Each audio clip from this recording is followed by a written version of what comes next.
Tonight, Texas takes on Indiana. The Longhorns win. They move on to a Super Regional. If Indiana can win, it'll force a decisive Game 7. Cody Clemens was the hero last night.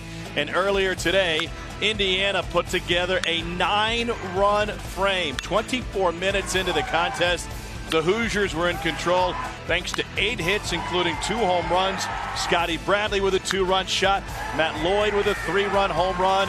Indiana would get threatened by A&M late, but they would finish it off with flair. A 4-6-3 double play, and the Hoosiers out of the Big Ten trying to make it to Game 7. Here's the bracket. A&M has gone home. Texas Southern has gone home. It's Hoosiers and Longhorns in their first ever meeting on the baseball field. And with that, we welcome you back to Dish Falk. Tom Hart alongside Kyle Peterson. When you get to this point, you can almost taste it. Texas is just 1 win away from moving on to next weekend and a step closer to Omaha. Yeah, and Texas has looked the part of a host this weekend. I mean, when you look at the 2 games, they buried Texas Southern in the opener, which I think everybody expected just given the environment. I don't know if we knew exactly what we'd see last night. Cody Clemens got things started in a way that, well, everybody wearing burnt orange in this place was looking forward to. The all-everything second baseman hit 2 home runs.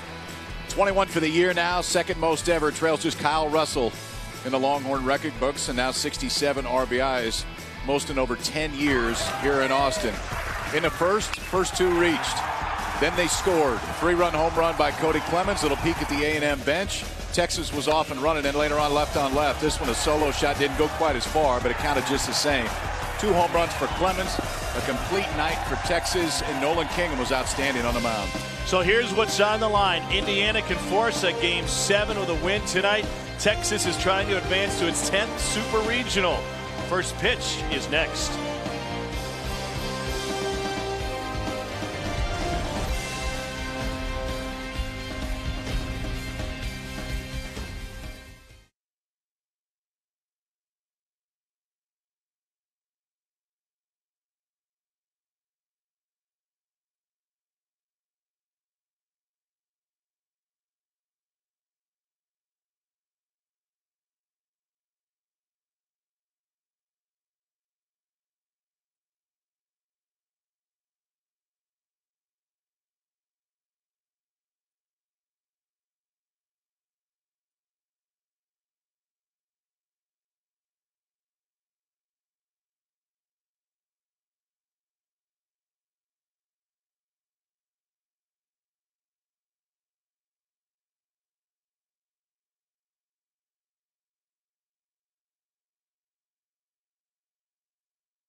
Texas head coach David Pierce has put together this Longhorn lineup. 3 lefties at the top, including the superstar and All-American Cody Clemens. David Hamilton presents speed at the top, and for the 2nd consecutive game in their home ballpark, the Texas Longhorns are wearing road grays. They're the visiting team thanks to the balance of this tournament bracket.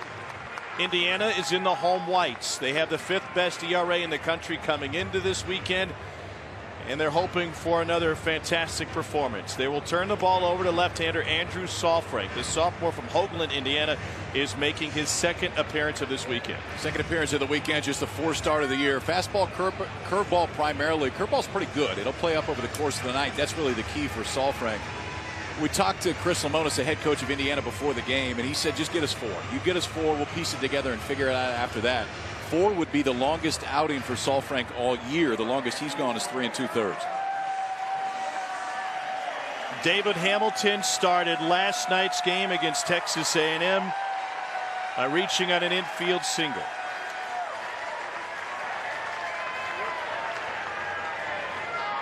That got the ball rolling and ended up being a big frame for Texas. Swings at the first here. And Matt Lloyd, who closed out game number 1 today for Indiana, handles it.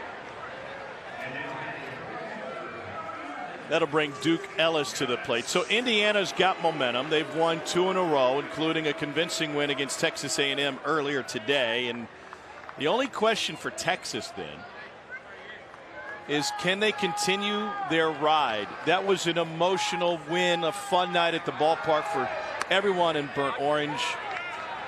But how do you keep from looking ahead? Well, last year they started the Long Beach Regional on the road 2-0. Their offense disappeared over the next 2 games, both losses. Duke Ellis is 4 for 8 this weekend.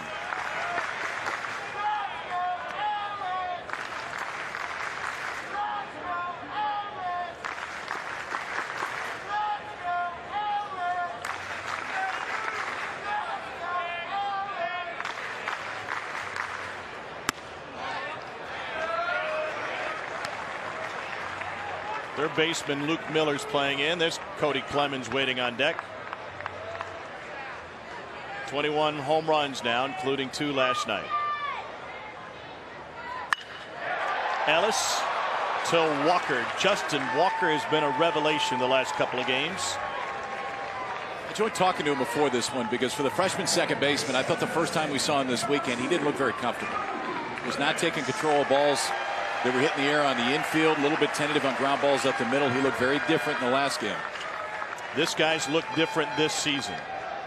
He has exploded onto the scene. Big 12 Player of the Year and an All-American.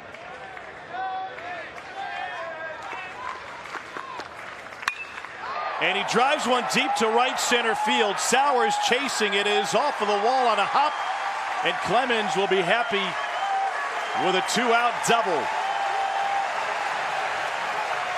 The emotional leader. 80 swag. Texas comes out aggressive. David Hamilton swung at the first pitch. Now Cody Clemens looking first pitch fastball, gets one middle away. And we've talked plenty during this tournament about how good he's been left on left. The front side stays in. And he pulls the pitch outer third from a left-hander with authority. Into right center field. No chance for Logan Sowers to get there. Takes it on a big hop. Clemens into second with a 2-out double.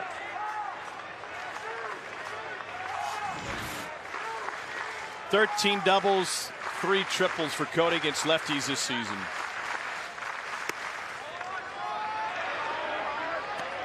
Here's Zach Zubia.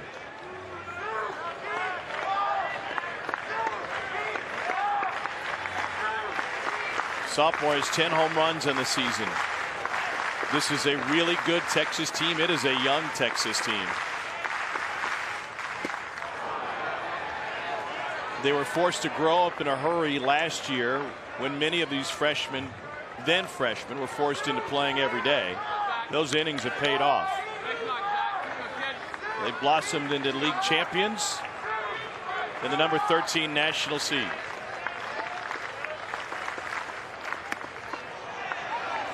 Saalfrank drops one in for his strike. It's 1-2. It's the first good one we've seen from Saalfrank, and that's one he's going to need to use a lot. That one intending to throw it over for a called strike. Now in a 2-strike count, may try to bounce it to Zubia, see if he can get him to chase.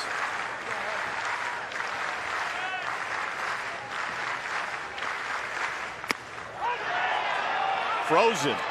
And Saalfrank works his way out of the first around a Cody Clemens double. No runs to hit, 1 left.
The 7-time Cy Young Award winner.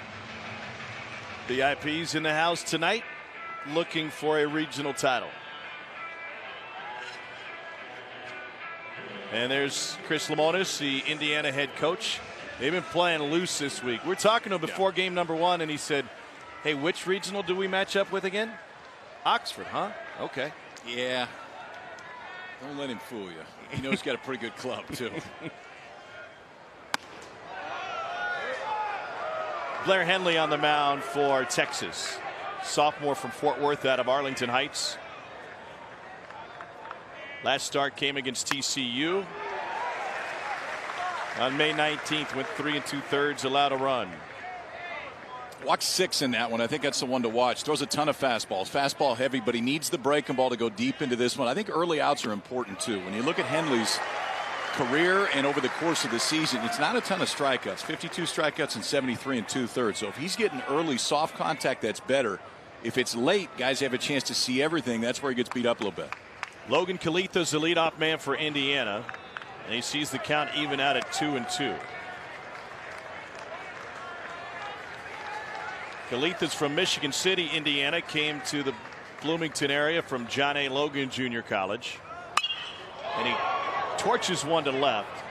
The park's going to hold it. Hibbler has it. One down. Well, there's no question the game one star for Indiana was Matt Lloyd. He finished the game a triple shy of the cycle, and he also finished the game on the mound.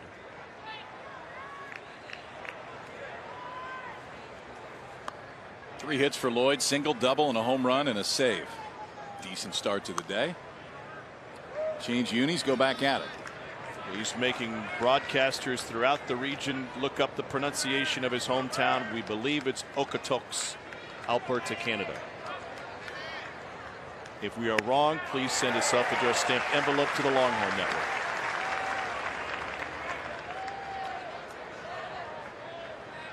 Came through a junior college program that puts plenty of players in big-time schools.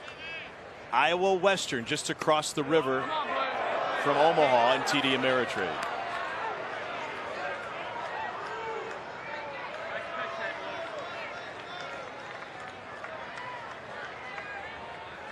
A ball and a strike to Lloyd. He's already homered this week. He's driven in 3. That home run came in the first inning of game 1 against Texas A&M. That was a 9-run, 8-hit frame for Indiana.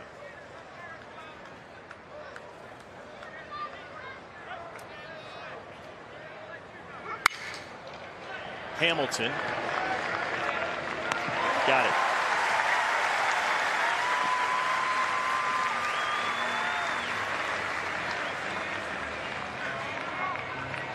Indiana offense against A&M scored 9 runs in a single inning. That was a season high for a frame. But then the last 8 innings, they had nothing to show for it. Getting up enough. A&M chipped away the entire time, but Matt Lloyd came on to close it out. Chris Lemonis' club throws on to home whites, goes back at it.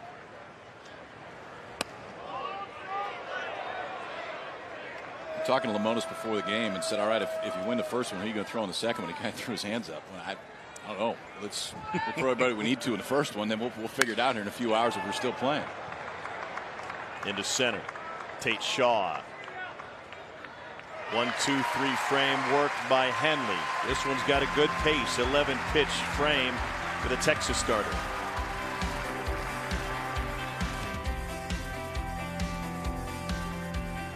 Of course, a game 7 tomorrow night. Mason Hibbler leads off the second. So a busy day for these Indiana Hoosiers. They did not take batting practice on the field before game number 1, but they got here about 11:40. First pitch was 2:04. Temperature was right at triple digits. Didn't finish until 5:32. I don't think he minds. They're all right now.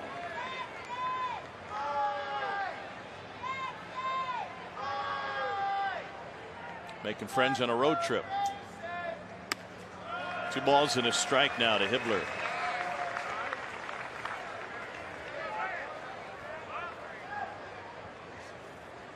Junior from Cypress Ranch High School.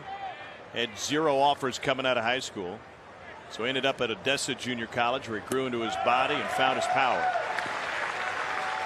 Saw Ryan Feynman, the catcher, the pitch before that, looked out to Andrew Salfrank. Made a motion just to work on that arm angle, get a little bit more on top. Ball was sailing a little bit more. That time he was on top, just held on to it a little bit too long. Finds himself in a 3-1 hole.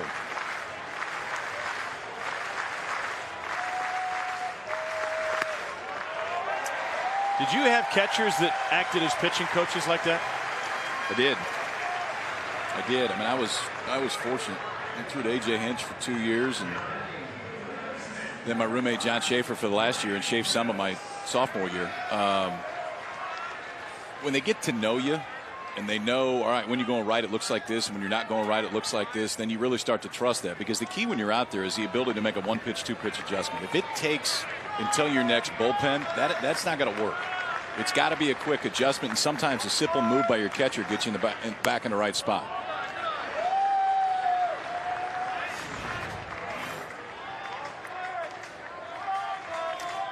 It's not a whole lot. You can see he goes right there, just right over the top. Show me a little bit more right over the top. I mean, there's nobody that has a better look at a pitcher's arm angle than your catcher, because everything's coming right at him.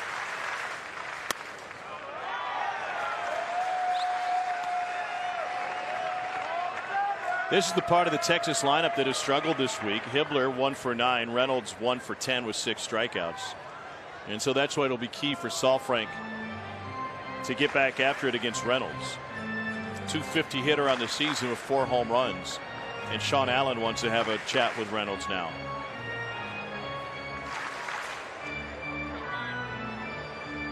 Sophomore from Monroe, Louisiana, had a fantastic fall. Led the team in just about every offensive category. They're wondering about the glove. Second season he's had a home at the hot corner. 57 starts for Reynolds as a true freshman last year.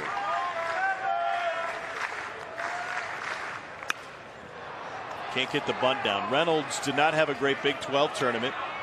Texas lost both of its games there, so he has combined 2 for his last 17. When a guy walks the leadoff guy of the inning and then throws 2 straight balls, I'm not a big fan of putting a bunt on at that point, because I know the feeling on the mound, and at that point you're just trying to throw a strike. Just get me something back in the zone to get me the at bat. And a lot of times when that happens, that strike ends up right back down the middle. That I like. Into center, Hibbler on his way to third. Khalifa's throw back to the infield, missed his cutoff man. Horns can't take advantage, but 2 out with nobody out as Reynolds looks to get back on the hit train. Well, Ryan Reynolds has struggled a bit in this tournament. So now if you're Sean Allen, you simplify things. So we're going to slash. We're going to show the bunt, bring it back, and it simplifies your mindset as a hitter. All you're trying to do is be short to the baseball, hit it on the barrel. Ideally, you want to hit it on the ground to the pull side there if you see the shortstop covering. But in any case, it's an easier path. You're not trying to hit this ball out of the ballpark. The right time to do that is with guys that are struggling a little bit. A lot of times it can get them right back in the correct mindset at the plate. That a good short swing from Reynolds. This dude is not struggling. DJ Petrinsky's homered twice this week. And he's itching to take a cut here. The junior from Magnolia, Texas, 4 for 7. It's a .571 average with 2 home runs and 5 driven in.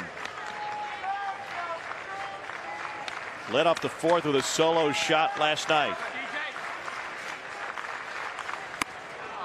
And he gets another breaking ball. So now if you're Saalfrank, you got to think strikeout. You get a strikeout here, you roll a ground ball, potentially you can get out of this thing. Early, it's get ahead in this at bat. Now when you go to 2 strikes, now we're thinking strikeout. Look, elevated fastball, breaking ball in the dirt.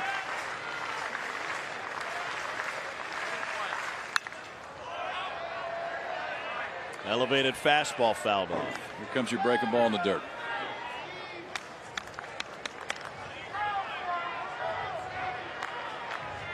Could double up with that one or throw the breaking ball right out of the same window, because as a hitter, when you see that high fastball and then Saalfrank follows it with that big top to bottom breaking ball, both come out of his hand looking the exact same way.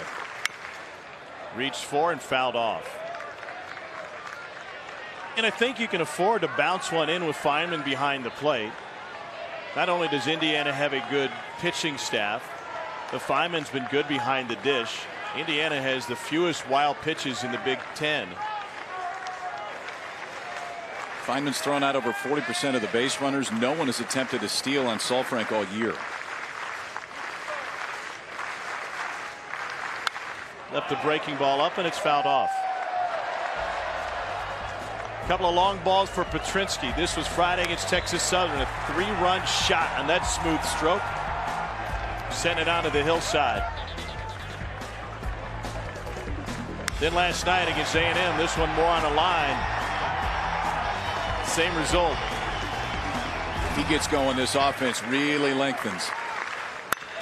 They wanted it up. They got it. Chance for two. Houston to Walker. 6-4-3 double play. Gets a runner home. No RBI for Petrinsky. Houston and Walker, quite a combo up the middle.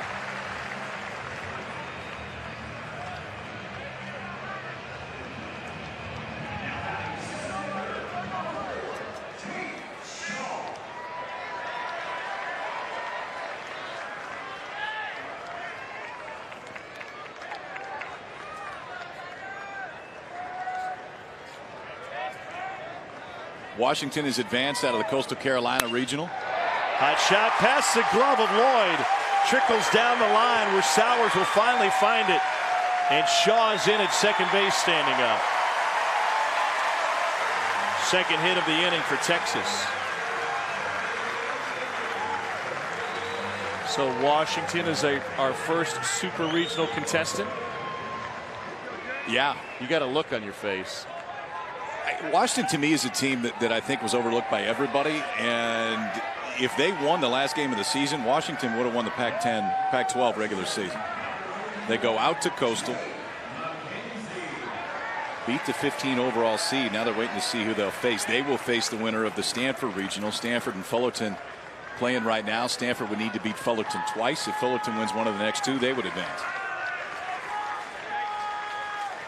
Here's the 9-hole hitter, Jake McKenzie. Bottom of the lineup has been strong for the Longhorns this week. Here's a look at that side. Fullerton in the driver's seat after a walk-off win against Stanford in the early morning hours last night. We could fill a few of those lines out tonight. Stetson with a big lead. Texas Tech with a big lead. Minnesota extending their lead on UCLA. If those three win, they would advance to supers.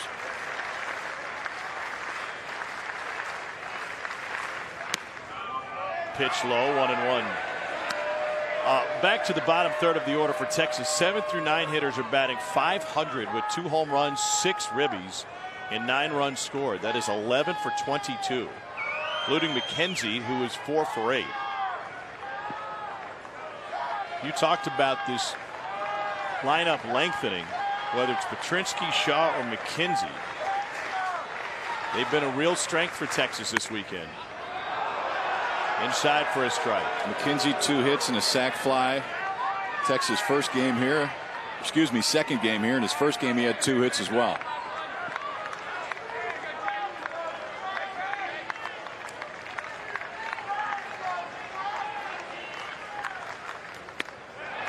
Curveball is on point for Saalfrank. Texas gets a run across thanks to a leadoff walk, but another Indiana double play. They turn 4 in game 1. Gets them out of trouble.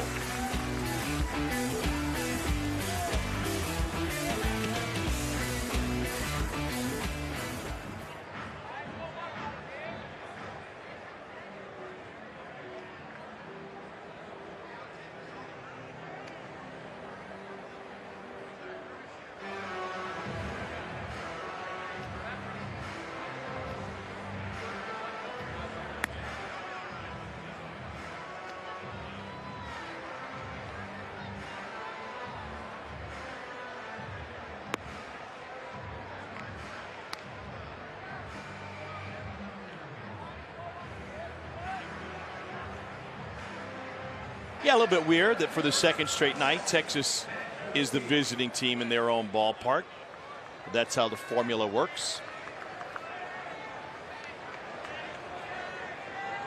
In a rematch, the Longhorns would be the home team. That almost paid off for A&M in game number 1. They were the home team against Indiana. And the Aggies brought a winning run to the plate in the 9th, but hit it into a double play. This is Matt Gorski. He's a name you'll want to remember, whether you're a college baseball fan, a Hoosier at heart, or a major league scout.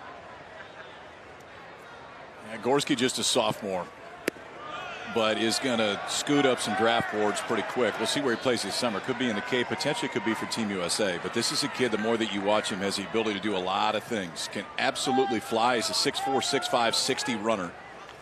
Powers continuing to come. Big arm from the outfield. First team all Big Ten outfielder. You mentioned his speed, and he's a big dude. 6'4", almost 200 pounds, size 15 shoes. And he muscles one into center field. Tate Shaw will catch up to it in the gap. 4 straight retired by Blair Henley to start this game.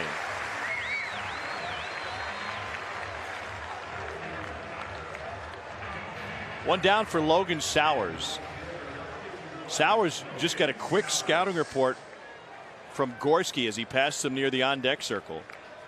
And Sowers could use some help. He came in as one of the top hitters for this Indiana team. He's had a remarkable career in Bloomington. Senior day, 2 home runs and drove in 5 against Maryland. But since he came here, he has been struggling. Hamilton scoops it up, and Sowers now just 2 for 14.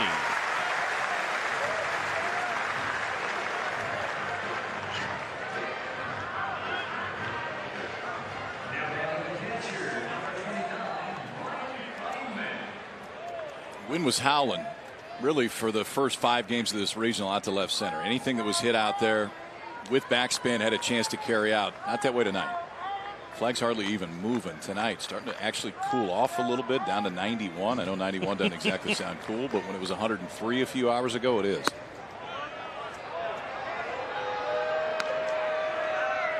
Barely feels like you bake brownies anymore.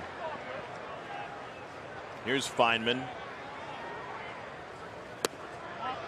Ryan Feynman Jr. out of Westlake Village, California, Agora High School. Had a hand injury last year, so in the summer he primarily worked rehabbing and did a lot of film work. It was paid off in the power department, but he pops this one up.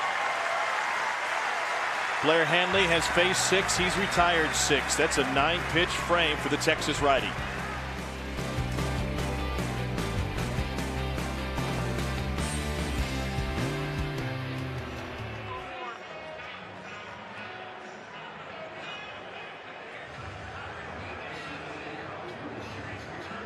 So it's 0-0 now, right? Oh, no. But when you head out there, it's live, man. Take 1. It's live. You're responsible for turning yourself on. He can say it, right? But who's responsible for turning us on? We are. It's live. Enjoy this, man. And congratulations on getting yourself here. Now that you're here, get it on. Get it on. Hart wants to play. I'm so fired up. Get it on. I didn't tell you what I wanted to play. I only want to play the bongos. That's it. Everybody gets excited about different things. I get it. Here's David Hamilton. Second trip to the plate. We saw what I think is the coolest Texas shirt ever when we were walking through the stands right before the game. Lady was leaving the food trucks, and she had a burnt orange shirt in white lettering that simply said, "All right, all right, all right." See, you didn't get me anything for my birthday. You can do that. You can give me that. I'll accept it.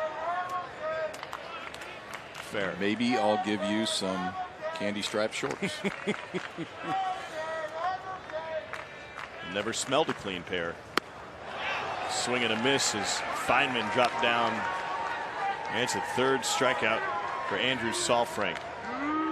ESPN Networks bring you every game on the road to Omaha, starting with regional coverage on ESPN2, ESPNU, SEC Network, Longhorn Network, and ESPN3.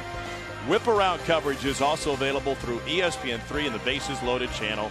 All coverage available, as always, on the ESPN app. We've got it going right now, and then we've got a good one, day number 2 of the Oxford Regional. Ole Miss leads Tennessee Tech 9-5, but Tennessee Tech has loaded the bases in the bottom of the 9th inning.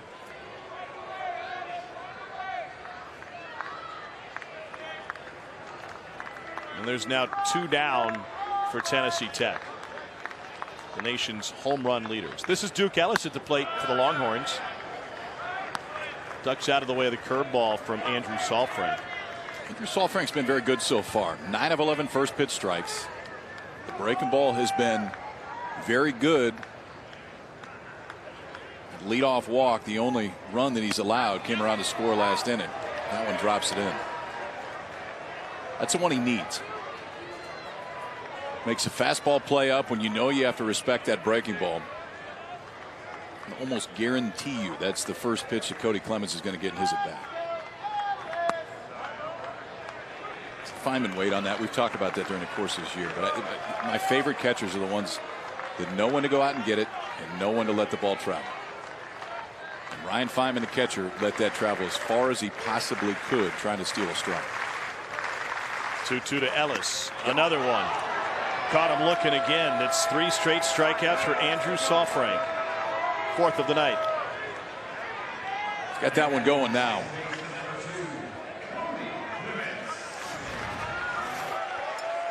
Talk about it when he came out, that this one has a chance to be a difference maker for Saalfrank, and we saw it really when he came on against Texas A&M out of the bullpen in Indiana's first game. Didn't throw much there, but at least got to see the environment. Now that environment was a little bit different than it is tonight, but he's responded well so far. Cody Clemens doubled his first time up.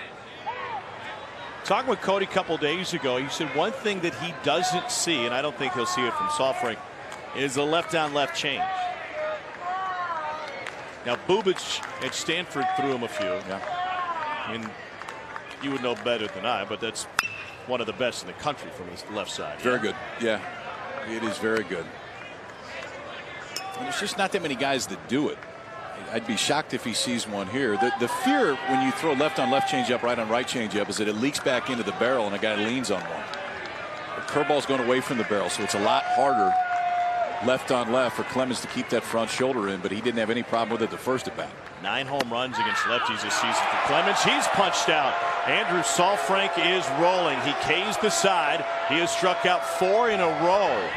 Now he's waiting for his offense to come alive. It's Texas 1-0. The first time up, Clemens doubles into right center field gap. First pitch breaking ball, fastball fouled off. 3 straight strikeouts.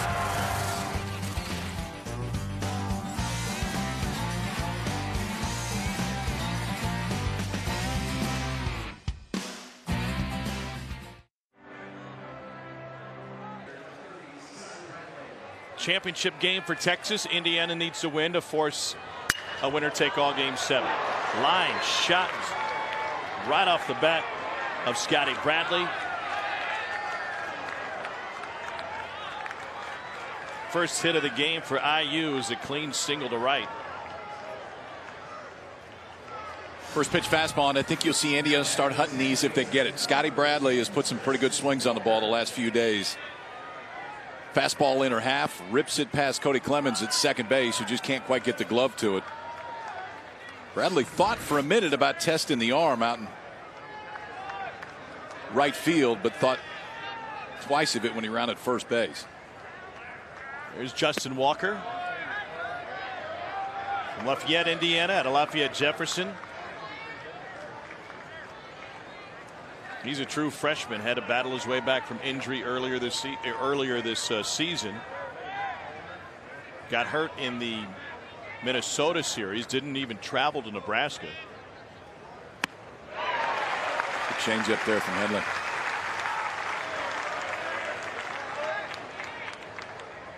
Justin's the son of a former Big Ten player. His dad played at Purdue in the late 90s.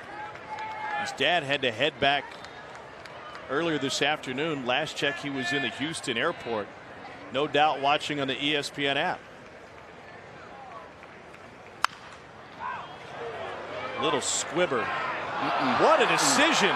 Reynolds trying to go to second for the lead runner, and he'll gift one to Bradley and IU. There's times I absolutely love this vantage point because you see the entire field open up for you, and right here that wasn't going to end well. Because for Ryan Reynolds, this is where you're just trying to do too much with a ball that they're giving you an out. It's off the end of the bat, so it's going to spin a little bit different. You just don't know how you're going to get the grip. You add that with a throw that you just don't make at third base. Like, this is one you don't practice. If you're charging right here, 99% of the time that throw is going to go to first base. So one that's spinning different with one that you don't practice much, That's going to happen a fair amount, and now you give Indiana new life on what should have been an out at first base. I don't know that I've ever seen a third baseman get an out at second when he's charging a ball like that. You certainly don't see him throw it there much. Opportunity for Indiana. Runners at the corners for Jeremy Houston.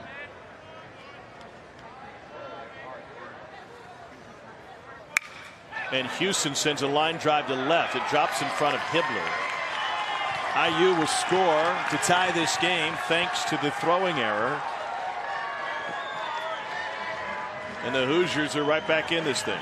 We saw in the first game today that offense is pretty contagious for Indiana. And when they get the bats going, they're swinging early in the count. First pitch breaking ball right here for Jeremy Houston. Indiana put some swings on first pitch breaking balls against Texas A&M today that you're not going to see very much. Like comfortable, I was sitting on a certain pitch swing.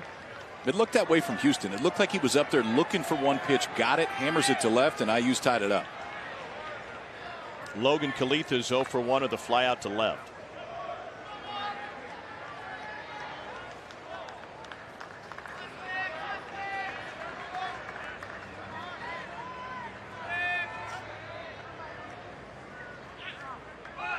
Squares and takes a strike.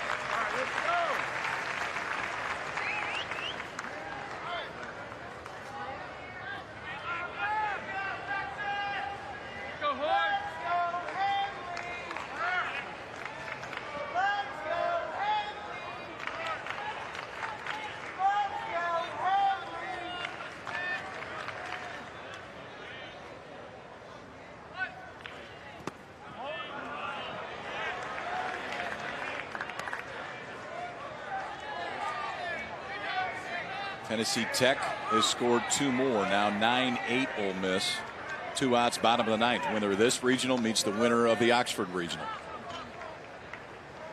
Vanderbilt all over Clemson late. 17-6. Vandy's hit 7 home runs. Connor Kaiser's hit 3. It would be the second consecutive season that Vandy would win the Clemson regional. Last year they advanced to Corvallis and lost in the Supers. I don't know if Khalith has seen it very well because he whiffed on a fastball trying to bunt by 6 inches or so. Really jabbed at it right at the end. It's like he didn't see it out of the hand of Blair Henley.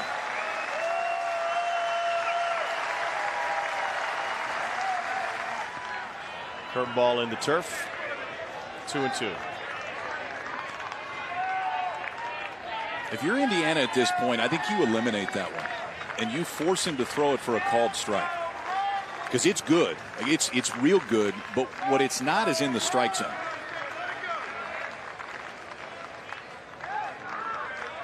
And we've seen what, 2 changeups out of 29? Yeah, and both the left-handed hitters. Fastball upstairs waved at. That was 93. Big strikeout for Henley. Good pitch, good spot. So Kalitha fouls off a bunt and then bunts directly through one, gets himself in a 2-strike count, takes a couple of breaking balls, and now Blair Henley just goes right up the ladder with the fastball. I like that one with Henley's stuff. That fastball kind of bores, holds plane as it comes in towards home plate. He can get a lot of outs with that fastball just up and out of the zone. Stetson is our second team to advance to the Super Regionals. Hatters. They knocked off Oklahoma State. They join Washington in advancing to the next round.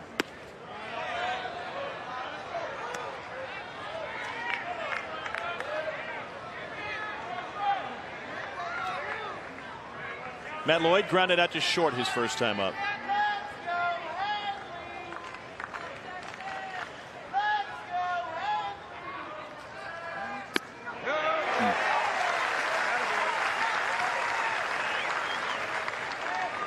Two on for Lloyd. Jeremy Houston, the runner at first after an RBI single. Justin Walker in front of him at second. Ole Miss moved to 2-0 in the Oxford Regional. They outlast Tennessee Tech 9-8 in a thriller in Oxford. They're a day behind everybody because they got washed out a couple days ago.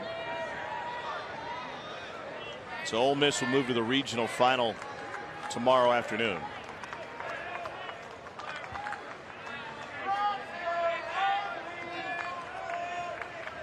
Winner of this regional will meet the winner from Oxford. 2-2 to Lloyd.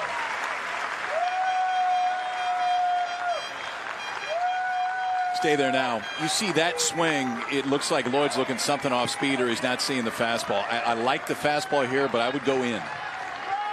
He can be a little bit late and still get to the fastball if it's away from him. That's not going to happen with the ball's in on his hands.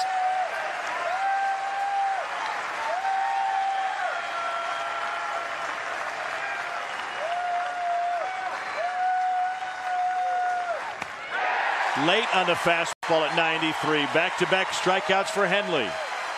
Like that they stayed with it. A hitter's reaction should tell you what you do next. And if a guy's really late to a fastball, it's either that he's looking for something else or he's just not seeing the pitch. And this is back-to-back for a guy that is hot right now. Matt Lloyd has seen it really well in the first 3 games that Indiana's played here, but back-to-back fastballs there that he swung through. Blair Henley has back-to-back strikeouts.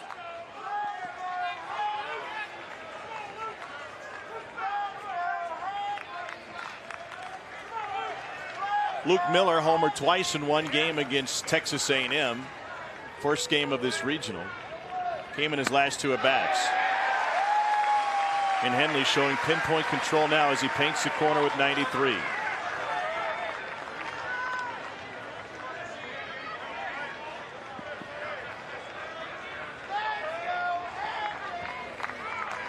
Miller's a junior from Muncie.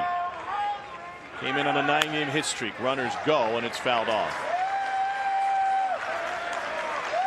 You like the idea? An 0-1 count to send him with 2 outs? Motion. I mean, what we've seen Chris Lemonis do, and Kyle Cheeseborough runs this offense, is if their guys get jumps, they're turning them loose. Even with a freshman Walker standing on second base, and he had third base stolen right there.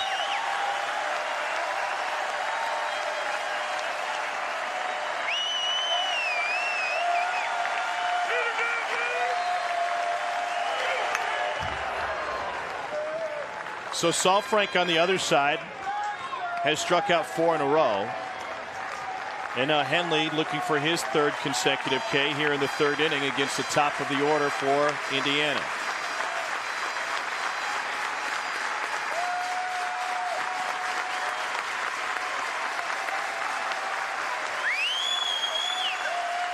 The 0-2 pitch to Luke Miller. This is a matchup here. So there's some guys when they get 2 strikes that choke up and try to punch the ball the other way, and then there's other guys that don't. This would qualify as the one that doesn't. The last 2 swings from Miller, both on fastballs, and he was trying to hit it about 500 feet. 20th pitch of the inning coming from Henley.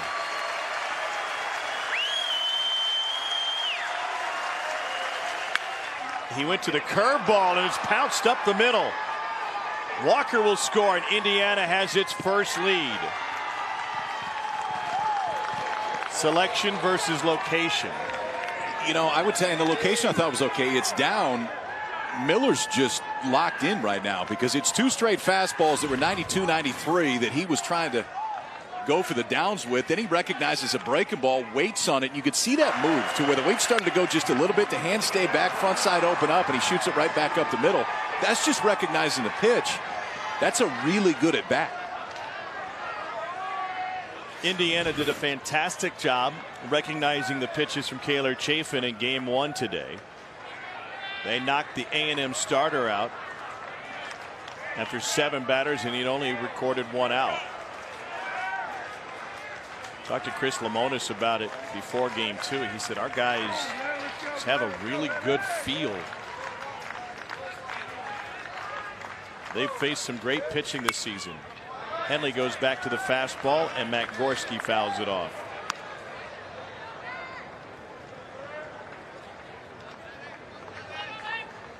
Oregon State put 3 on LSU in the first. Now bases loaded, nobody out in the second, trying to add to it. It's a regional final game for the Beavers. Should they win, they'd be hosting a super next week. LSU would have to force a game 7 with a victory. The 0-1 is in the dirt. Nice job by Petrinsky. Throw back.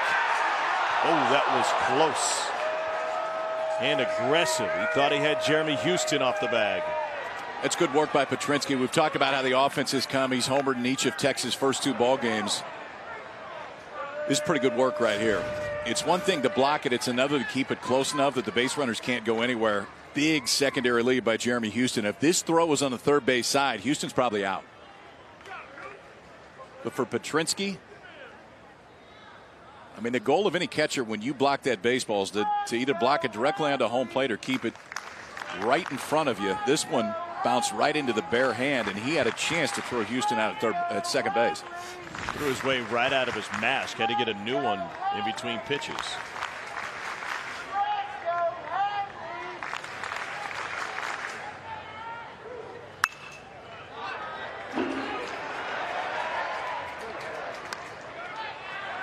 Auburn all over NC State. Auburn wins that, they would advance. The winner of that regional meets the winner of the Gainesville regional. Meanwhile, we've got a football score in Chapel Hill. North Carolina leads Houston 14-11, and they're looking to pile it on. That's in the 8th inning. Tar Heels will take everything they can get. Breaking ball, fouled straight back.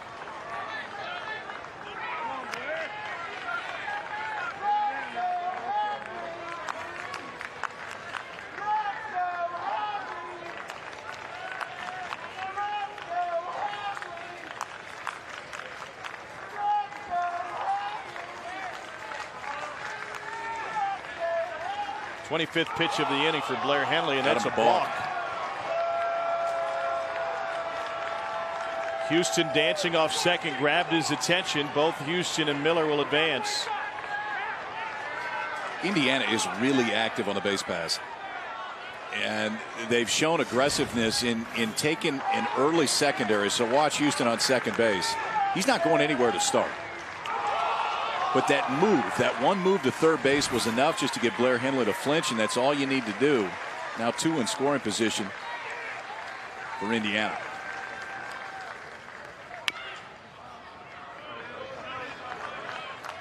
That was the first balk of the season for Blair Henley.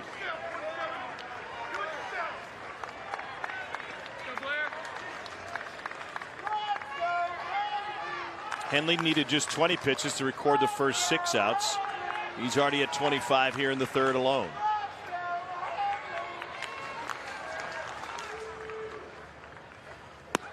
Gorski can't find 94, and Henley muscles up for his 3rd strikeout of the inning. Scotty Bradley with a leadoff single, and then a ground ball in the infield. Looks to be an out at first. Instead, Ryan Reynolds takes a chance, tries to go to second, ball into the outfield. A Jeremy Houston single would score 1. Indiana 2 total. They lead it 2-1. Game in game 2. The Dirtbags moved on, and Texas's season was over. 81% of the teams that start 2-0 win the regional. UT was one of those exceptions last year. Go on here, Zach. Zach Zubia ahead in the count, 1-0, make it 1-1 now.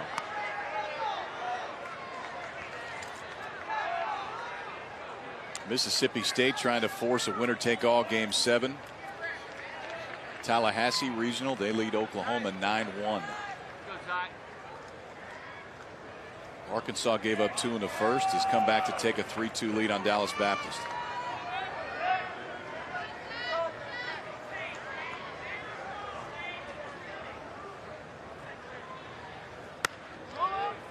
Two and 1 out of Zubia.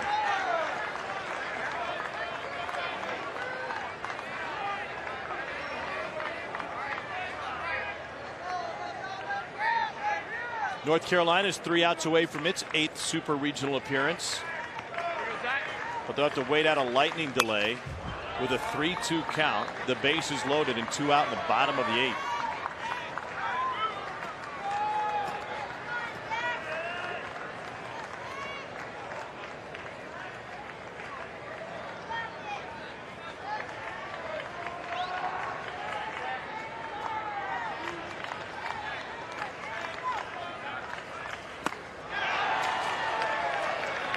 Zubia is the fifth consecutive strikeout victim for Andrew Saalfrank. Fifth consecutive sixth of the day, and the second time that Zubia has gone down today. The first time in the first inning was looking. That one swinging. 6 strikeouts so far for Saalfrank. 4 on the breaking ball, 2 on the fastball. This is the first breaking ball he threw in the at bat. When he gets to 2 strikes right now, that's the one he seems to want to go to. Mason Hibbler walked and scored the lone run of the game for Texas in the second.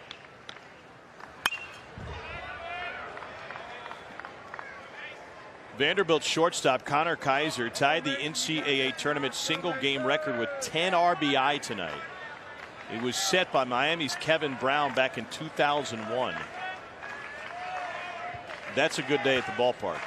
3 home runs, 10 stakes. Feynman lost his mitt.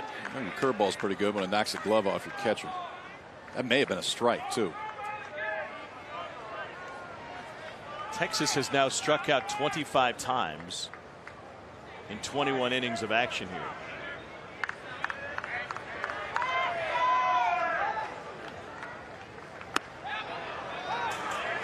Man, that's a big league pitch. Yeah, and he is locked in with it right now.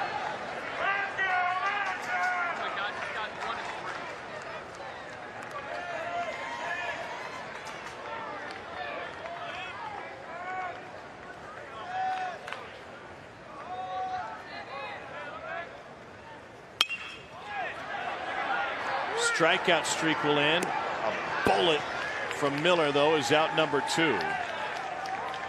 6 straight retired now by Saalfrank. For more coverage of the Division I baseball regionals and interactive brackets, go to NCAA.com. Brackets are getting real interactive today. Washington has moved on. Stetson has moved on. 50 pitches so far for Saalfrank, 35 strikes.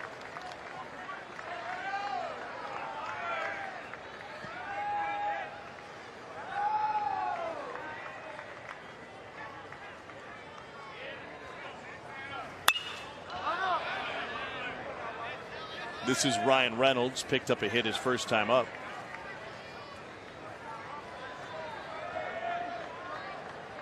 Austin matches up with Oxford for Super Regionals.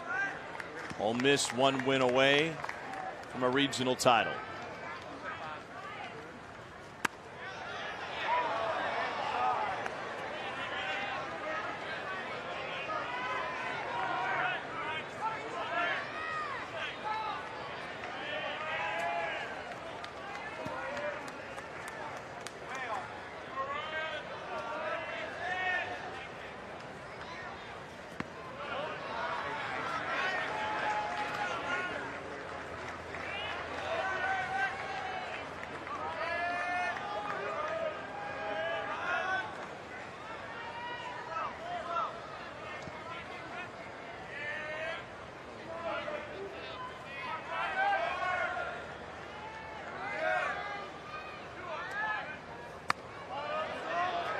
You think Ryan Feynman's been watching some ESPN or the ESPN app the last couple of days, because he's dropping down in that Tony Pena Yeah, I like it. crouch. We saw that from the Fullerton guy a couple nights ago, right? Yeah, last night. It's running together. Old school. Kicked that right leg all the way out. Off the tape. Walker. 1-2-3 frame. Saalfrank has retired 7 in a row. Middle of the 4th, 2-1 IU. Texas facing an Indiana program tonight that is used to playing in the postseason. The Hoosiers have made it to Omaha plenty of times. They went in the 2013 College World Series, and they're in the NCAA tournament for the 5th time in 6 years. That historic run in 2013, they won the Big Ten. They swept through regionals and super regionals. And they had a bona fide star on the team. Here's a pop-up on the first pitch. Petrinsky short arms it as he approached the railing. And Logan Sowers will catch another opportunity.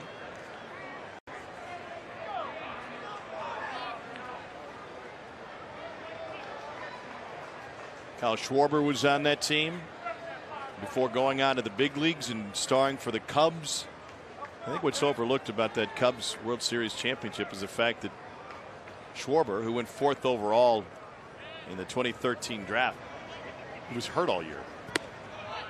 Yeah. Had a chance to DH in American League Series late in the year. The Cubs said, well, we can't send him down. Personality plus.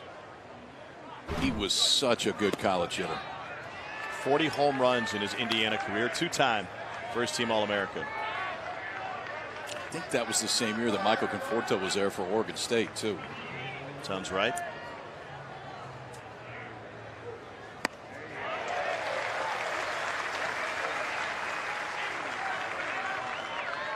You can see Logan Sowers, who's used to having success. He's a 300 hitter, but he is laboring this weekend, and he looks a little bit lost.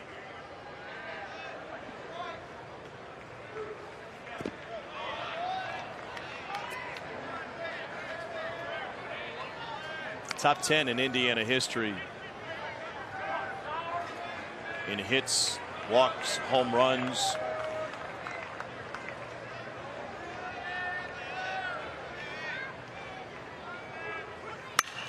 And he drives this one to center. Good swing, but it doesn't carry, and Tate Shaw has it for the first out.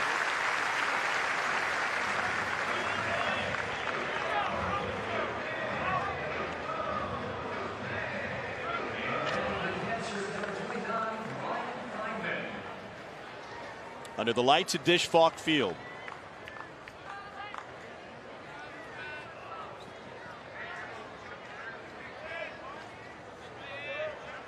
If we have a game 7, it'll start in the sunlight, 6 Central, 7 Eastern.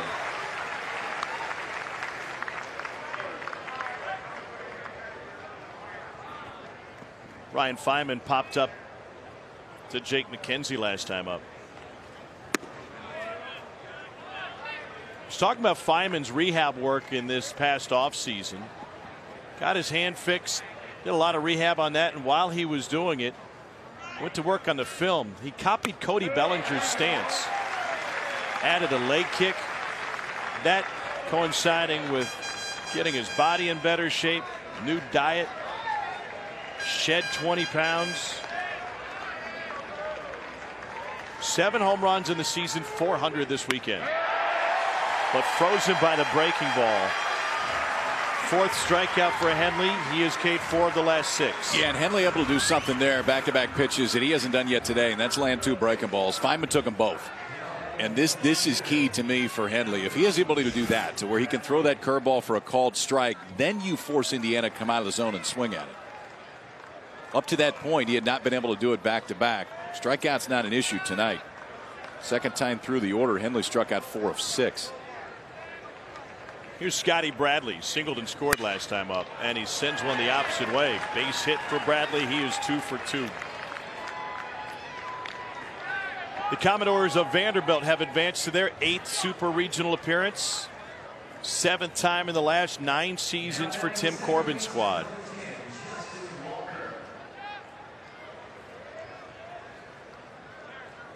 They join Washington and Stetson as Super Regional participants thus far. It's back-to-back years that Vanderbilt has been sent to Clemson, and back-to-back years that Vanderbilt has come out as a 2 seed as that regional champ. Washington, Stetson, the other 2 teams that have punched their ticket the next weekend. Swing and a miss on a pitch in the turf, breaking for second, and the tag just a hair late. Bradley is able to advance. Vanderbilt will match up with the winner from the Tallahassee Regional. That will be either Oklahoma or Mississippi State. Bradley doesn't run great. Petrinsky still had some chance right here. Throws right on the bag. They got a chance to get Bradley at second. Instead, he's standing there. He's already scored a run today. Led off the 3rd with a single. Came around to score on the Houston single.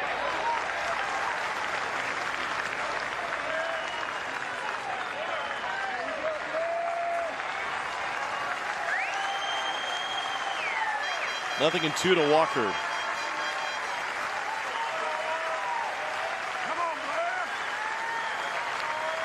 Blair Henley's 0-2.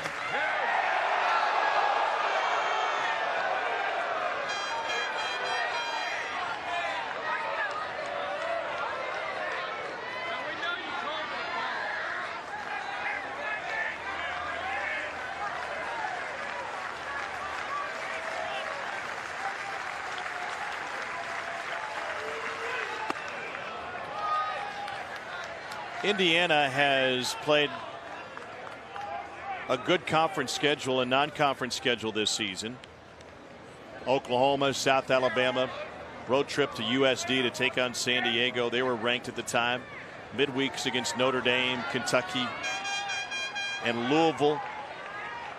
Beat Louisville in extra innings on the road, but I don't know that they've seen an atmosphere like this. No. No, they have not. They've handled it just fine so far, though.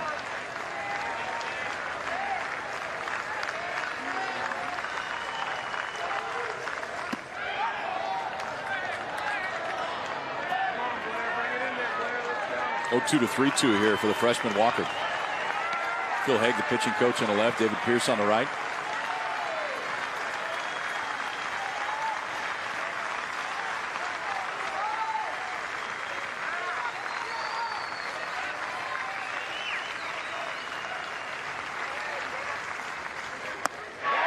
Got him on the fastball. And Henley's second trip through the batting order has been a breeze.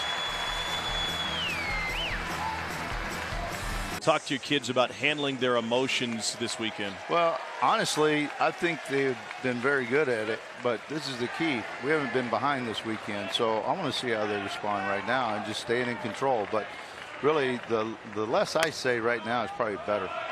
Andrew Saalfrank, the lefty for Indiana. I know you haven't seen a whole lot of him probably on film or in person at all. What have you seen from your vantage point so far? Well, I just know the guys coming back really think that the breaking ball is tight and it's very good. So we've got to get a fastball when we get in hitters counts and be ready for it. Coach, thanks for your time. We appreciate it. Okay, thanks. 13 head coaches in 124 years of Texas baseball. David Pierce replaced the legendary Augie Garrido after 2 years at Tulane, 3 years at Sam Houston State. He built a house at Sam Houston, thought he'd be there for 25 years. Well, then he won, and he won some more. And now he's at the helm of one of the most tradition-rich programs in college baseball history. Since 1911, Texas has had 5 head coaches. Look at that run. The first 2 they named the ballpark after. The second 2 won national titles as well.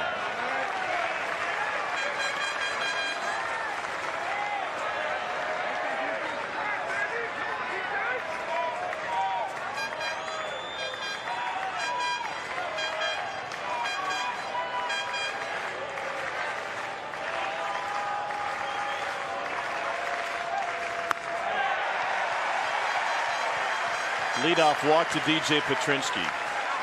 He's the first base runner for Texas since the second inning. That was when Mason Hibbler walked to lead off the second. He would come around to score the only Texas run.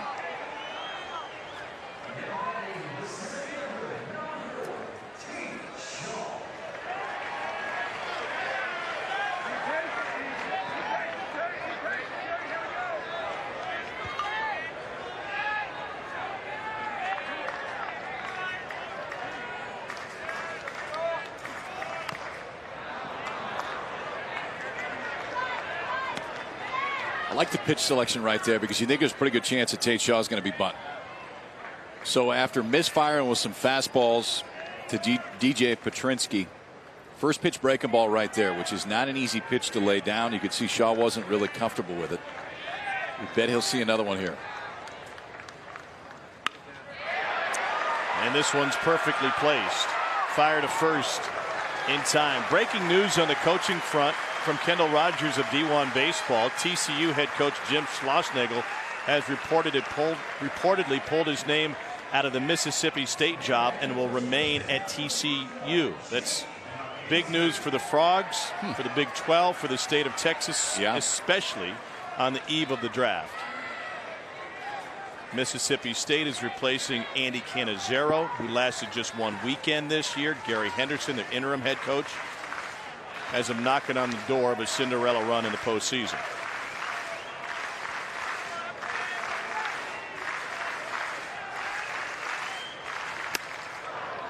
swing and a miss for Jake McKenzie. If Mississippi State gets to a super regional, Gary Henderson's name better be mentioned for National Coach of the Year. He has done an amazing job. Even if they don't, I mean, to get to the point that they are at right now, and it looks like they will force a winner-take-all Game 7 in Tallahassee. They're way out in front of Oklahoma right now.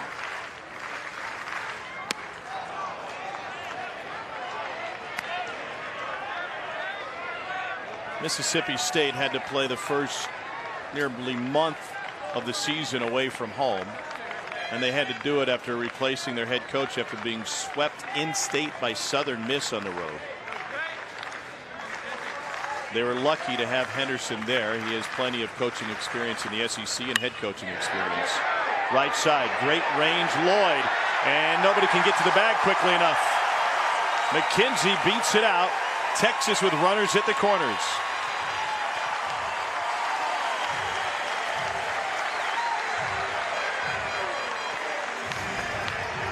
Time you look up, it just feels like Jake McKenzie standing on first or second base. It's a breaking ball. He stays inside, but it's a very late break on the mound by Andrew Saalfrank. For a left-hander, you've fallen to that third base side already, so the momentum's going to take you away from first base, but then there's a hesitation. And when those two things are combined, there's no chance he's going to get there. If Lloyd doesn't get to this ball, I think there's a pretty good chance it goes into right field. DJ Petrinsky's going to come around and score. So just by getting to it, probably stop the run from scoring, but Saalfrank not getting over there now leaves himself first and third, just one out. David Hamilton saw one pitch his first at bat, grounded out to the right side. Then he struck out his second trip to the plate. Pardon me, here's Duke Ellis. It is Hamilton. Miller's playing in front of the bag at third. And a first pitch curveball in for a strike.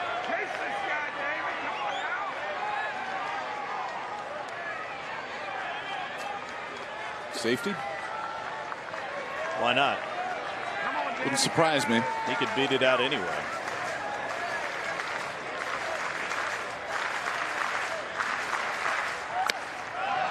Good take.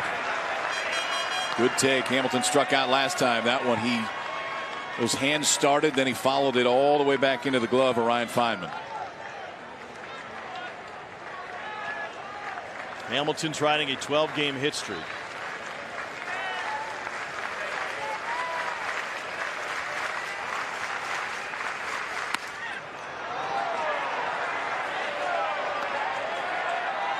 So that should take the bunt out of play. 1-2. Miller's not so sure. He's even with the bag at third, but he's way off the line, and they're still directing him.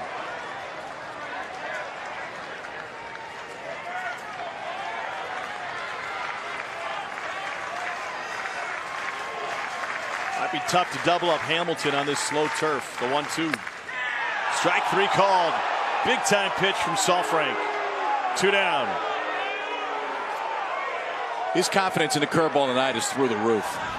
Because he's thrown it to righties, he's thrown it to lefties, and really when he gets into a big spot right now, it seems like that's exactly where he's going to go. This one may be off the plate. Ryan Feynman moves all the way out. It looked like it was by the time it got and crossed home plate, but he has thrown it so much for a strike that's always going to expand the strike zone for the home plate umpire. Jones rings him up right there. We are only in the 5th inning, and Andrew Saalfrank has already tied his career high with 7 strikeouts.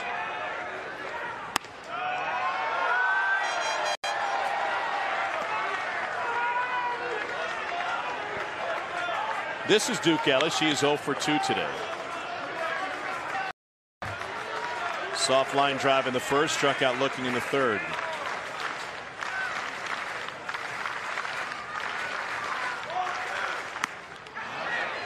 These Texas batters have been baffled by the Saalfrank breaking ball, including Hamilton. Moments ago. Helmet's fault.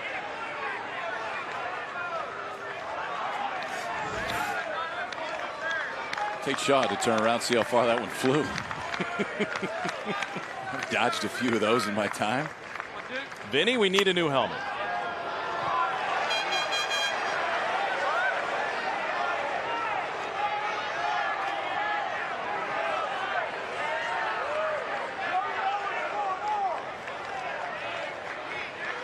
Texas hitters grade their own at bats. They write the grade on the dry erase board in the dugout.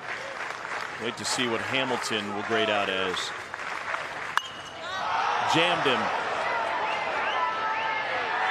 Houston converges, and it's caught by Miller, who only got it because of his height advantage. No runs, a hit, a walk, and 2 left.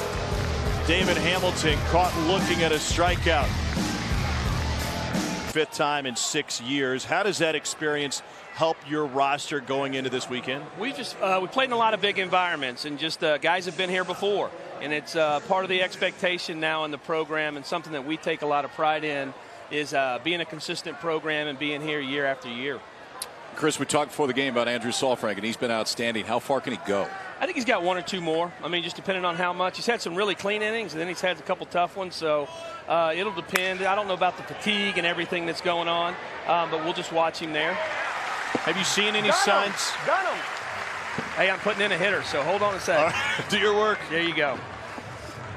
Go ahead, guys. Well, first of all, tell us about putting in a hitter here. Why make the change with Khalitha?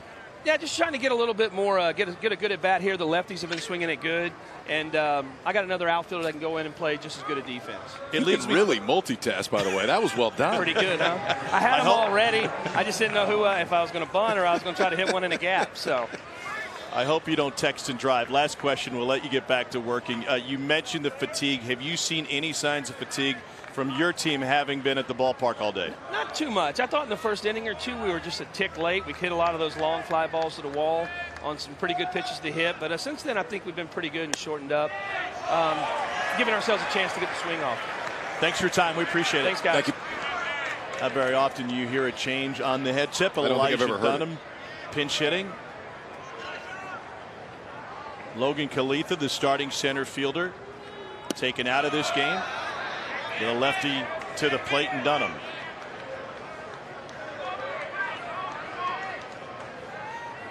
Dunham did not have an at-bat in the Big Ten tournament. He did have 1 plate appearance and he walked. Oh, big moment for the freshman. They put the shift on him. Hamilton to the right of second base. They put the shift on a guy, and they've only seen 2 pitches to him. I was thinking the same thing. I mean, you can't have that much of a scouting report on him because Dunham hasn't had that many at-bats this year. But still, David Pearson, that coaching staff, pushing David Hamilton to the second base side of second base itself. Now Ryan Reynolds, the third baseman, is playing about a normal shortstop position. Doesn't matter when you do that. So let me ask you something about Chris Lemonis. Kendall Rogers from D1 Baseball broke the news moments ago that Jim Schlossnagle has pulled his name out of the running for the Mississippi State head coaching job. Another name that is sure to be mentioned in due time will be Dan McDonnell, the head coach at Louisville. Yep. Chris Lemonis came to IU from Louisville. Yeah. If that job opens up, would Chris Lemonis be a prime candidate? Absolutely he is, and he may be at the very top of the list. Chris Lemonis is an elite head coach, and it hasn't taken very long for him to get there. What he was before this and what he has continued to be is an elite recruiter. He was a head recruiter at Louisville when they loaded up, and really a big reason why Louisville had all the success that they did. But to directly answer your question, yes, he's on a short list, and a very short list if that happens. What a weekend in college baseball. The news breaking and the games are even better. That was a 6-pitch frame for Henley. And the superstar Cody Clemens, who got the fans on their feet last night, has bat flipped his way to an All-American season. They'll let the big dog eat next. Indiana's already lost 1 game. They lost their first game this weekend to Texas A&M. They need to win tonight to force a Game 7. Laren Eustace, senior center fielder, takes over straight away for Indiana. Chris Lemonis took Logan Khalitha out of the game a moment ago, pinch hitting for him. Cody Clemens doubled in the first, struck out looking in the third. He's gotten a few looks at Andrew Saalfrank and his big breaking ball already.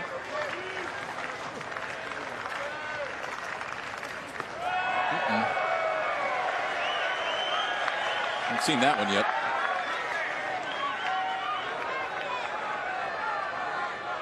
This is the green light zone right now if you're Cody Clemens. Looking for a 2-0 fastball that you can hammer.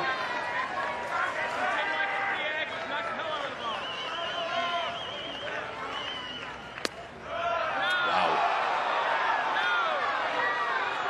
He's controlled that one better than he has his fastball tonight.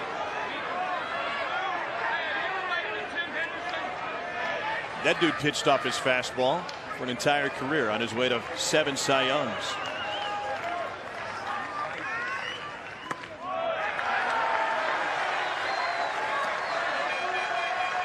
Not sure his son's going to see anything. Mom's ready with the camera.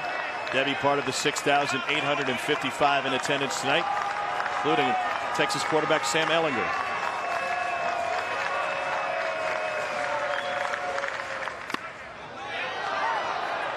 Three and two. 5 pitches, 5 curveballs.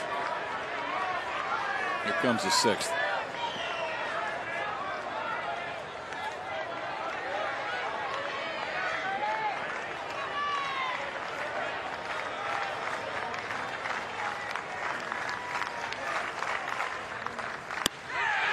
Wow, the 6th is a beauty.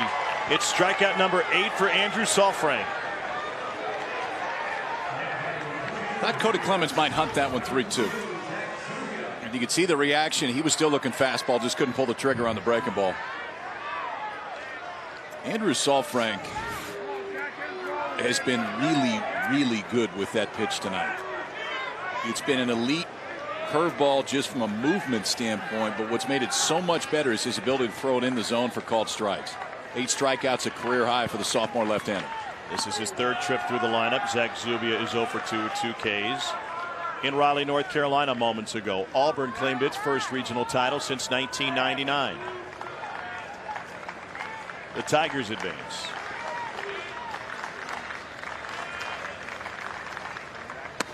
It'll be a big couple of days. Casey Mize got the win last night, and it's likely that he will be the first name called in the MLB draft tomorrow night at 7 o'clock Eastern.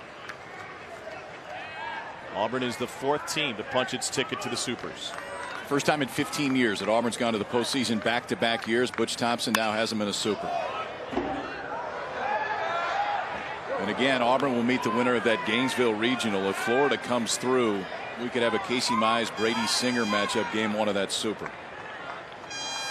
Mize expected to go 1st overall. Singer expected to go top 5.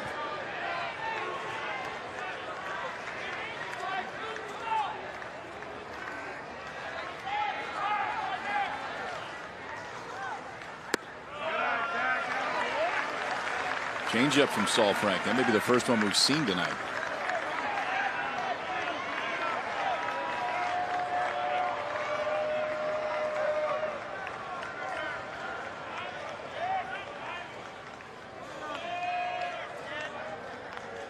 One to Zubia. Driven deep to center field. Eustace racing back towards the fence. It is gone. Solo shot, Zach Zubia.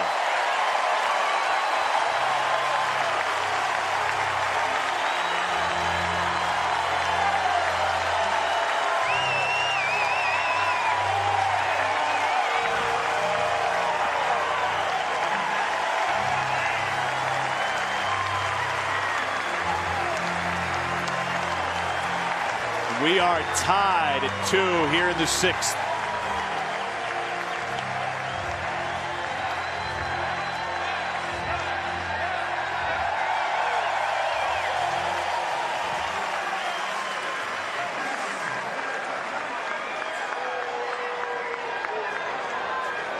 Mason Hibbler at the plate.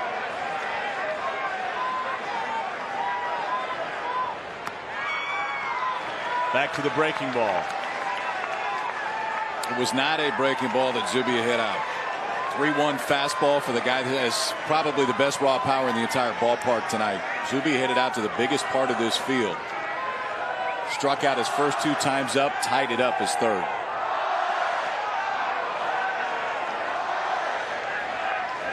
The radar gun showed that to be 100 miles an hour.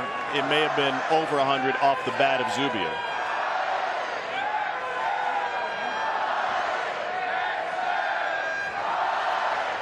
Tommy Summer getting loose for IU.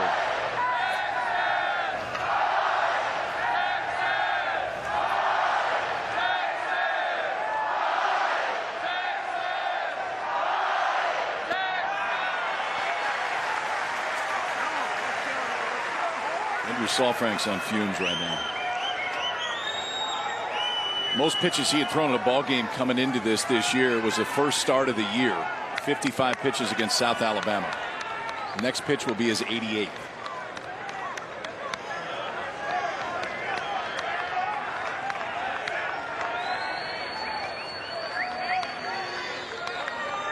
It's got to be tough if you're pitching coach Kyle Bunn or head coach Chris Lemonis. The decision seemingly will be easier at this point. I think you go get him right now. But to your points, 2 batters ago, he just struck out Cody Clemens, the best hitter on this team, with perhaps one of the best curveballs he'd thrown all night. He did, but here's the thing that sometimes you see is you get an adrenaline rush for the best hitter that comes up. So Clemens comes up, he throws him 6 breaking balls. The 6th was perfect. He freezes Cody Clemens. Now you're not done. You may be done for the night as Chris Lemonis makes his way to the top step and out to the mound. But tell you this, when we talked to Chris Lemonis before the ball game, he said if we can steal 4 innings from Saalfrank, we would take that any day. I can promise you he'd take this. He worked into the 6th and leaves a 2-2 tie.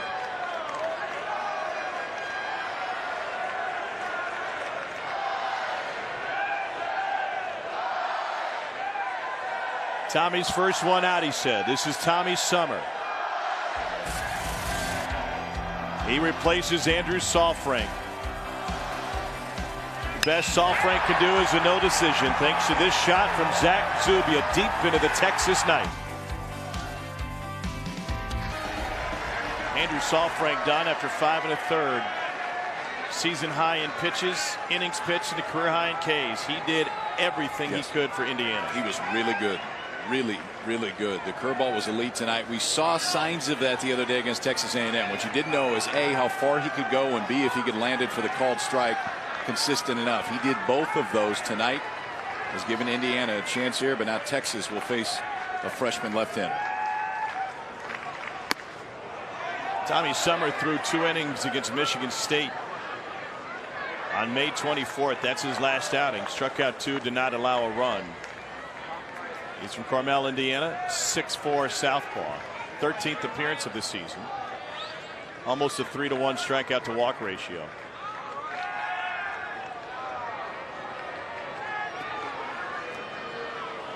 Hibbler held on by Lloyd. He's got 13 stolen bases in 15 tries.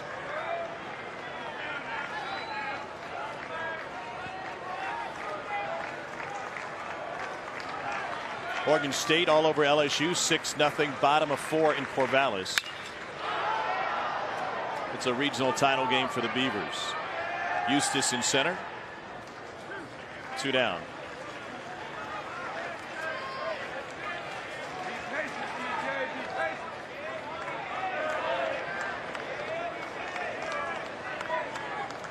In Tallahassee, Mississippi State is in control against Oklahoma, trying to force a decisive Game 7.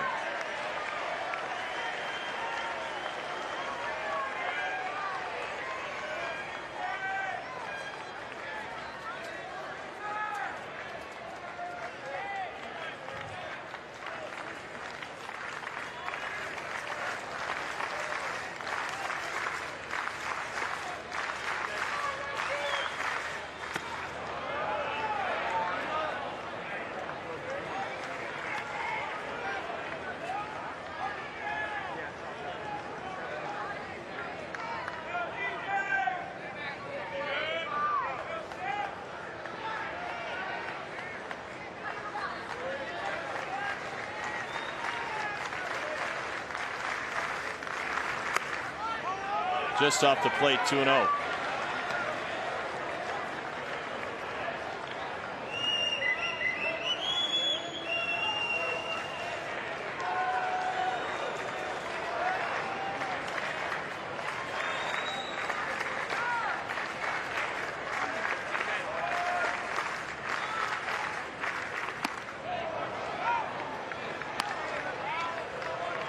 That's the key pitch right there for Tommy Summer. Freshman left-hander. Fastball's going to be 86, 87 right there, but the changeup you'll see a lot.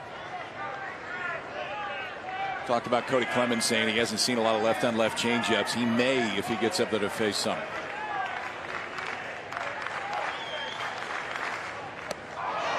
DJ Petrinsky goes fishing. There's another one. 2-0 count, goes back-to-back changeups to get right back into it. Cal State Fullerton still leads Stanford 2-0. Fullerton wins that, they would advance to the Super and face Washington. And Stanford would be the second top 8 national seed to fall, joining Florida State.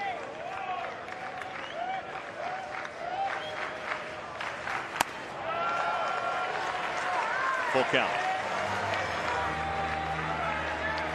Here comes a 3-2 change.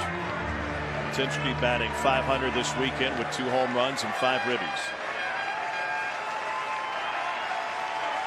Originally committed to Alabama, was available after coaching change there. The payoff. Take. So Saul Frank leaned on the breaking ball. Should we expect the same from Summer in the changeup? Yeah, absolutely. The difference is Saul Frank had a little bit more on the fastball. Summer doesn't, velocity-wise. He's 4 to 5 miles an hour less with that fastball. He will rely on that changeup a little bit more.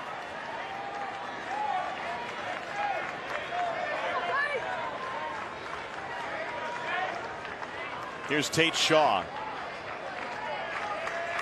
Doubled down the line his first time up.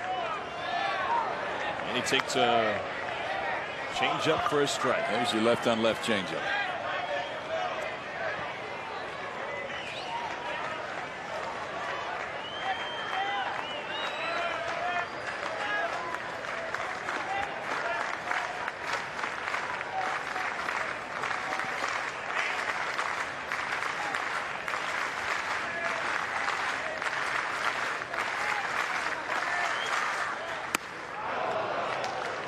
And again.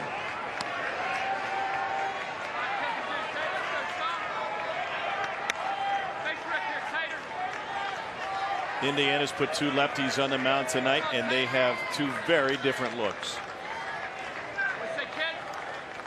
Shaw has struggled against lefties this season, just 167.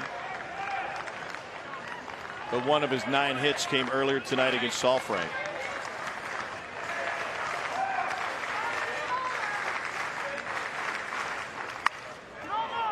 Little nubber. Lloyd will take it. Gets to the bag to close the frame. A Zach Zubia home run ties it at 2 and electrifies the crowd here at Austin. First regional, super regional appearance for both Washington and Stetson. And as they move on, Vandy swept the Clemson Regional, 19 runs and 9 home runs today for the Doors. Wow. 10 driven in by shortstop Connor Kaiser. That's ties an NCAA tournament record. Washington, Stetson, Vandy, Auburn, and it looks like the next one would be Arkansas if they can hold off DBU. They're in the top of the 9th at Baum. Matt Cronin in, 4-3 Arkansas right now. Dallas Baptist with the tying run on first base.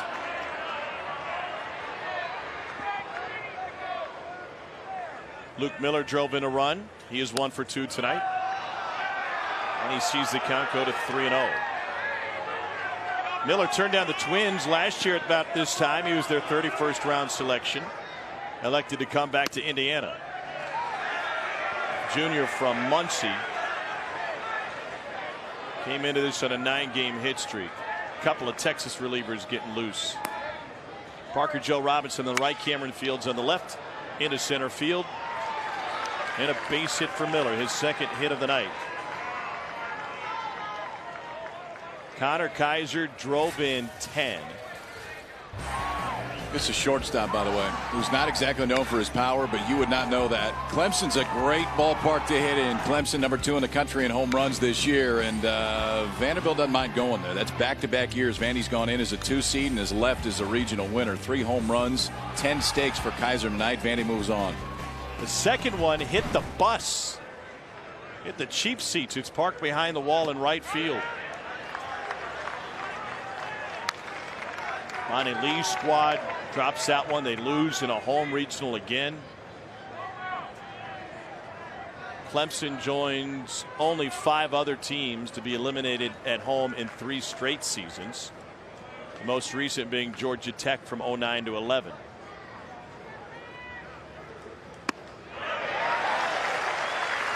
That was a beauty. Yeah, I would throw that one again because Gorski bunted through one the first time, and then that time you could see that gap where that front shoulder starts to move back. He thought he was going to see fastball, didn't recognize the spin, down an 0-2 hole. I don't think there's any reason to play around with anything else.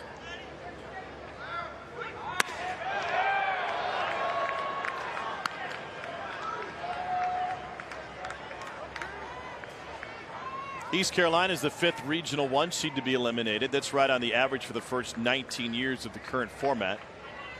Well, that number could increase with Stanford facing elimination tonight.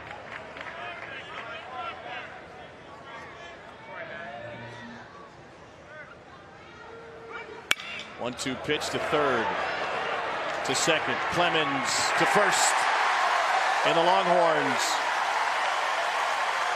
turn their second double play.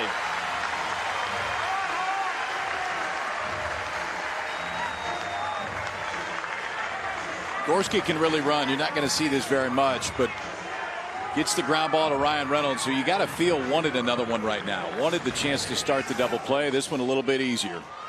Ground ball to him, gives a little bit of ground, plenty of time to throw the strike to Cody Clemens, gives himself enough room to finish off that double play.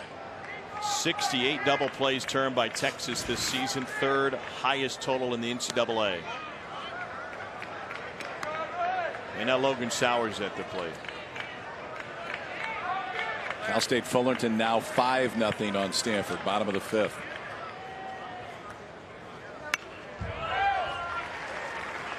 Arkansas has finished off DBU.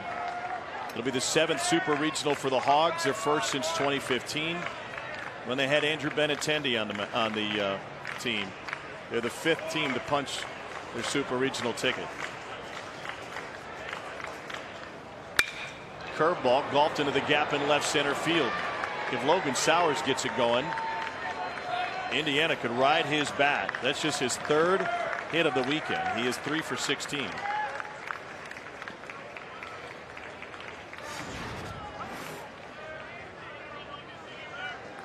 He had not looked comfortable on this pitch. And it's a breaking ball right there from Blair Henley. And Sowers just stays on. This ball's hit with some authority. Texas outfield playing deep, so it gives Mason Hibbler enough time to cut that ball off. Sowers not great speed, doesn't take the chance there to try to extend it to a double. And now Ryan Feynman, who is 0 for 2.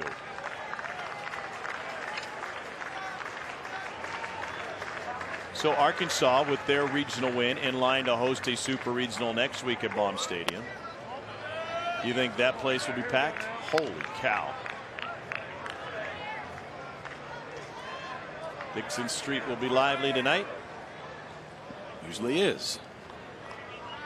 Arkansas plays the winner of the East Carolina Regional. South Carolina 2-0 in that one right now.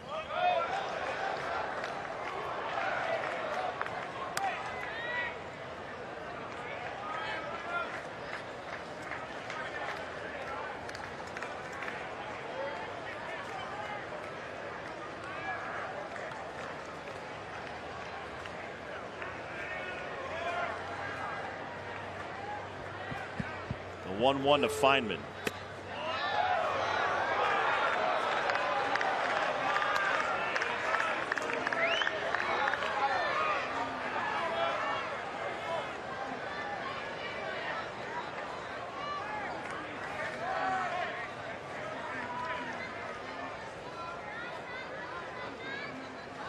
This will be the 85th pitch of the night.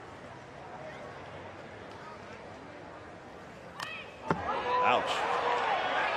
Got the knob. 2-2.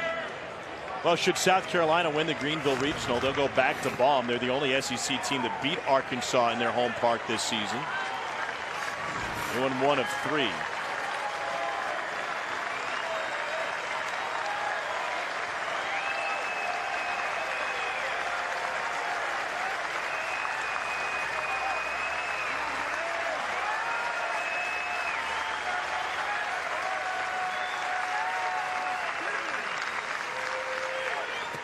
Chase the breaking ball. Big strikeout for Henley. He is K'd 7, and Indiana leaves a runner on in the 6th.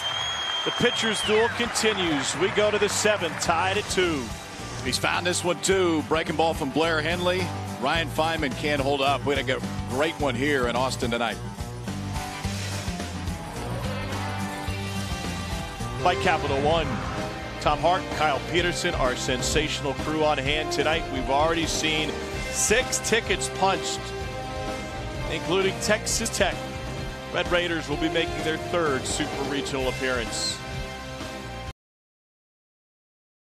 We're not part of the top 16 national seeds.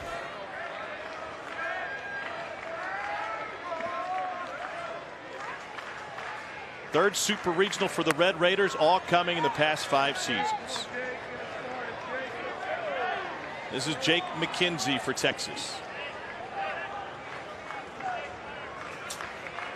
Senior out of W.T. White High School in Dallas. He's graduated now. Graduated with a 3.95 GPA.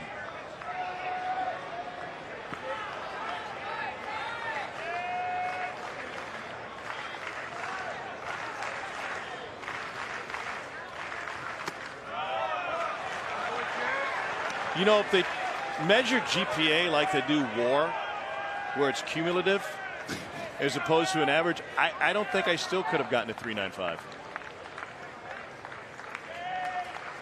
We were on similar schedules for a few years.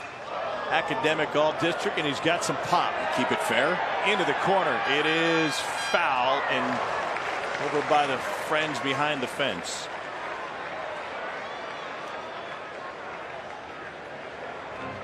Wow, that's some headgear. Really? Why take it off? That's just wear it all the time.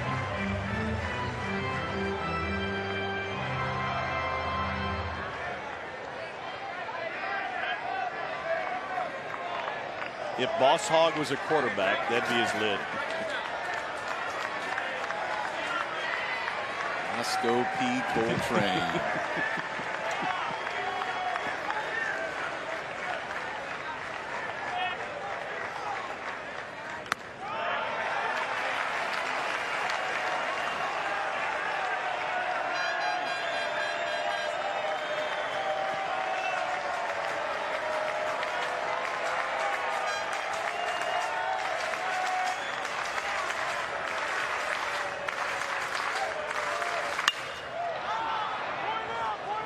Sowers in right. One down. ESPN Networks bring you every game on the road to Omaha, starting with regional coverage on ESPN2, ESPNU, SEC Network, ESPN3, Longhorn Network. Whip Run coverage also available through ESPN3 and the Bases Loaded channel. All coverage always available on the ESPN app, including right now Bases Loaded showing Fullerton and Stanford. Cal State Fullerton leads 5-0, top of the 6th.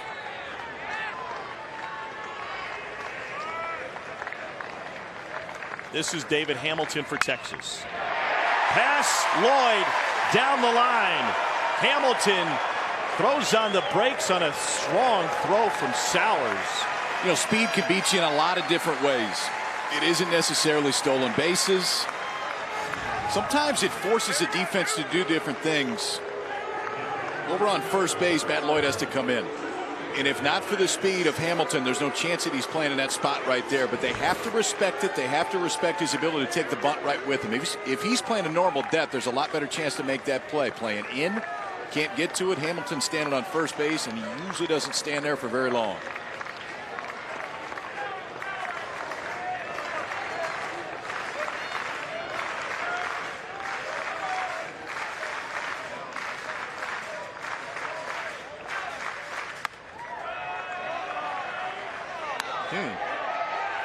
Thought it hit him. Duke Ellis pleading his case to Heath Jones. Doesn't take much. Could be a thread. Could be a shoelace. Did that one catch his sleeve? I didn't see anything move. I mean, if it did, it barely did.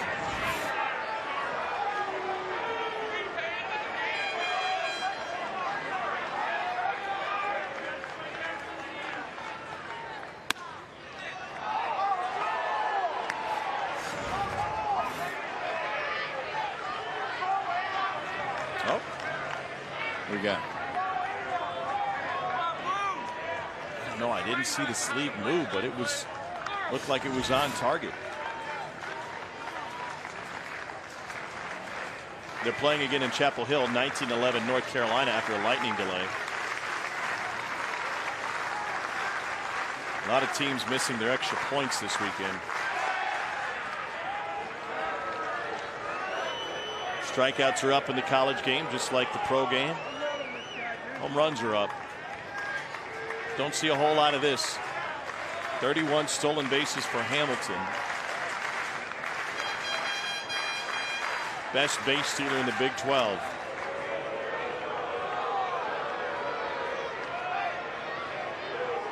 He is 3 for 3 on the bases this weekend, including a steal of home.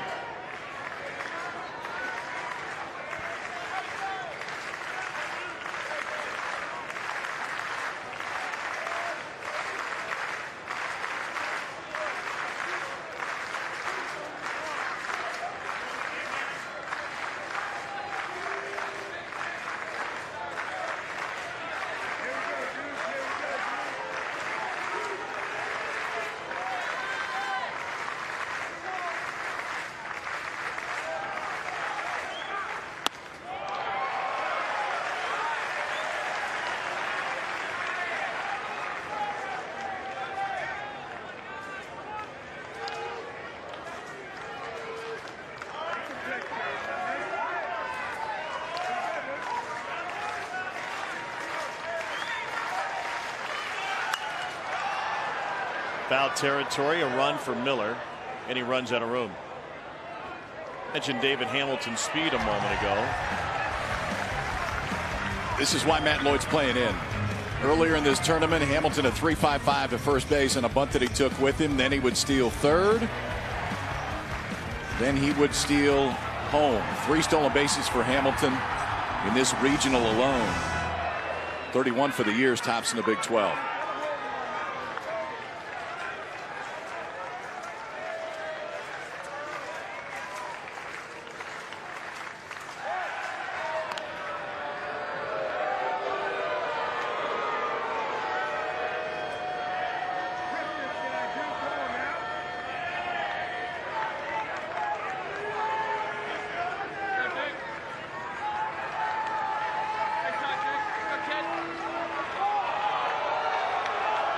Stepped off the rubber and looked Hamilton back.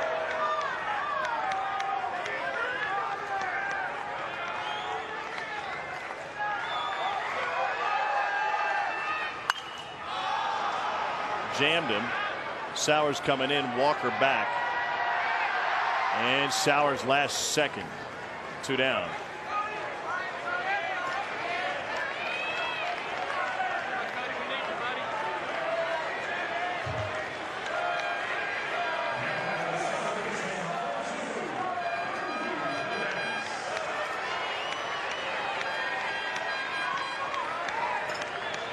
Cody Clemens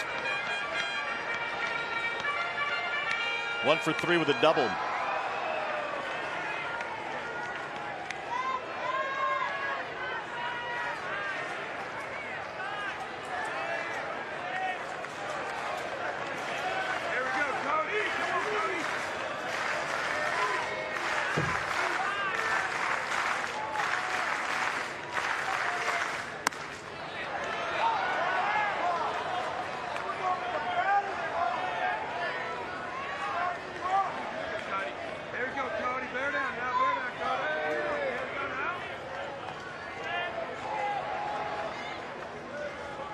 Minnesota close to advancing to their first ever super regional win.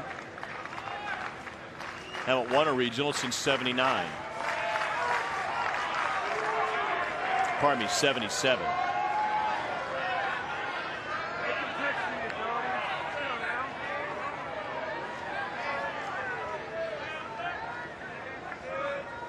What a dramatic improvement for Cody Clemens against Southpaws.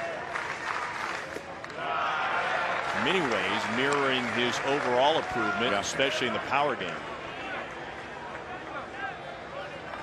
And I think that's something when you look at him as he moves on and goes into the professional game that scouts are really going to pay attention to. The left-handers he's seen, he's handled. The right-handers he's seen, he's handled. And the power's gone through the roof. He went 1 and 2. You got to ask on that. You have to ask on that. The best shot of this is the third base umpire. Tim Vessey's at third base. Heath Jones, a home plate umpire, and this is what'll get a head coach fired up. David Pierce was on the top step right away. He very well may have swung. I just think it's easier for a third base umpire to see if he did.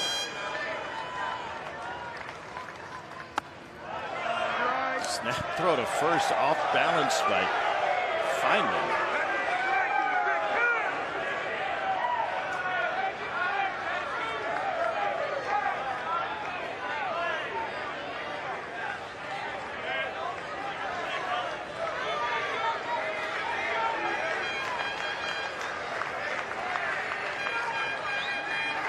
.21 home runs in the season for Clemens. Here's the 2-2 pitch.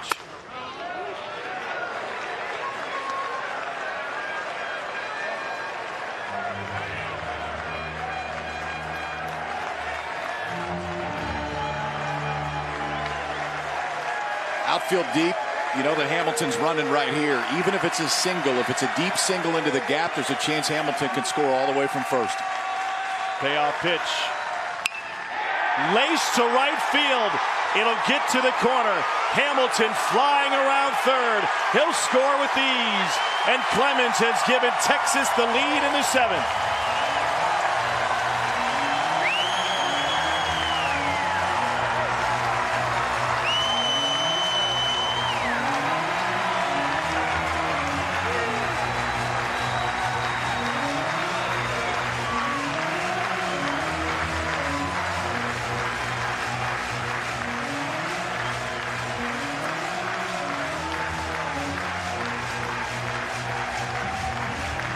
Second double of the night for Cody Clemens.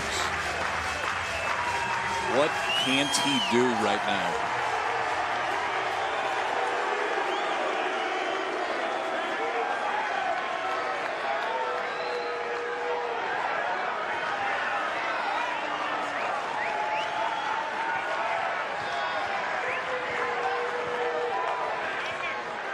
Here's Zach Zubia, homered last time up.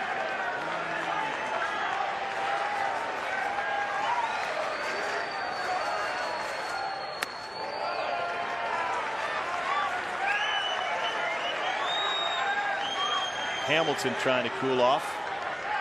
If that sprint around the bases wasn't enough.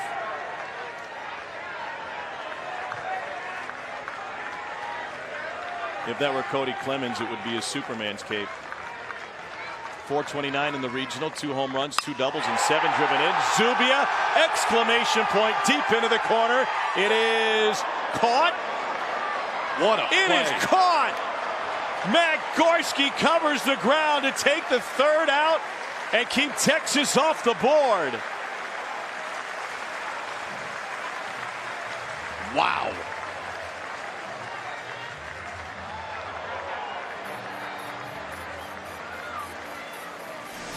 I don't know how he did it, but Matt Gorski flies into the corner to take one away from Zach Zubia and preserve a 1-run game. Indiana looking for a road upset.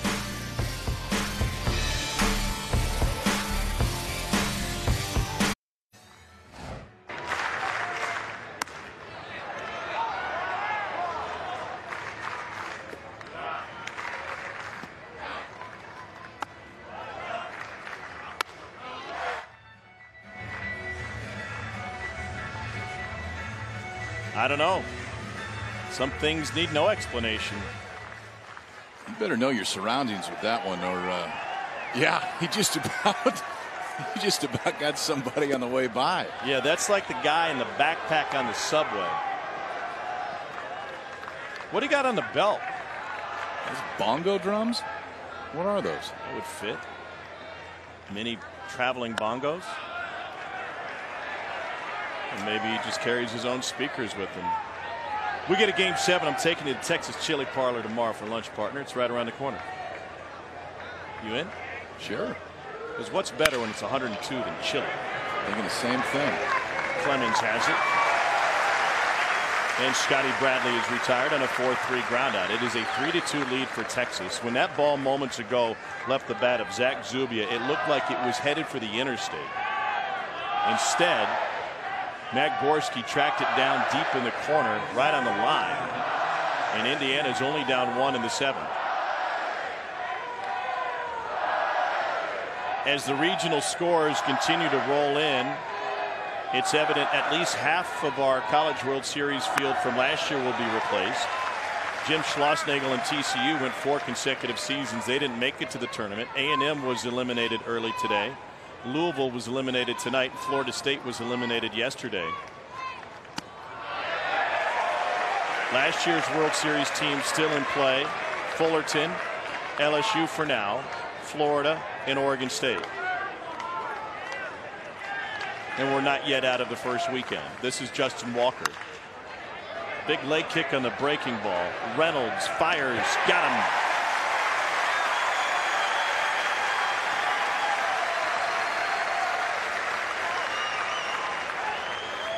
So a week after Blair Henley walked 6 in the Big 12 tournament, went 3 2/3 innings against TCU, and a night where Texas really needed him, he's been really good. 6 1/3, no walks, 7 strikeouts, allowed just 6 hits.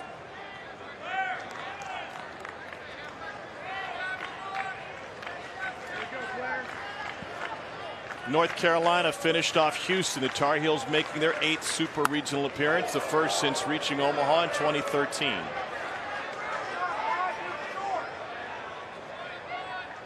We got our first Super matchup set. North Carolina Stetson in Chapel Hill next weekend. Hatters and heels. Kind of sounds like a country bar, doesn't it? Indiana bullpen, Cal Kruger working.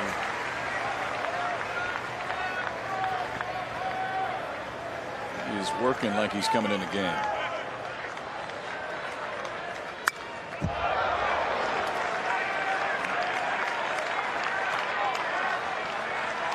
Minnesota off to a Super Regional for the first time. They win their regional for the first time since 1977. That was one of 5 College World Series trips for the Gophers. Was that Dave Linfield's team in '77? I was thinking the same thing earlier. It's got to be close.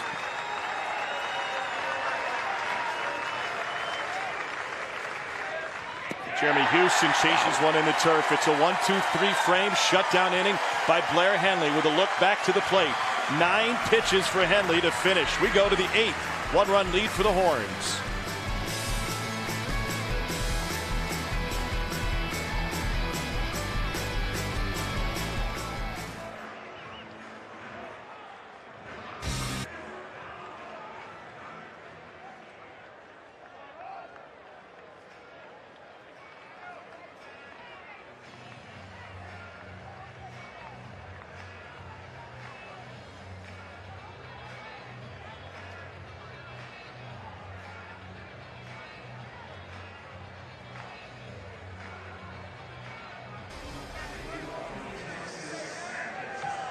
Tom Hart, Kyle Peterson, our ESPN LHN crew. This has been a fantastic weekend of baseball. And for Texas head coach David Pierce, no matter how this thing ends up, he and his athletics director Chris Del Conte have to be immensely proud of the exposure they've given to their program here at this ballpark over the last couple of nights. This is Mason Hibbler. He bats in the 5-hole. It's been so long, maybe Texas fans weren't aware, but this is what a regional is supposed to feel like. This is the buzz that's supposed to be in the ballpark. How about David Pierce? 7 years as a head coach. He's taken 3 different teams to the postseason. He's taken a team to the postseason every year he's been a head coach. But looking to go to a Super Regional for the first time.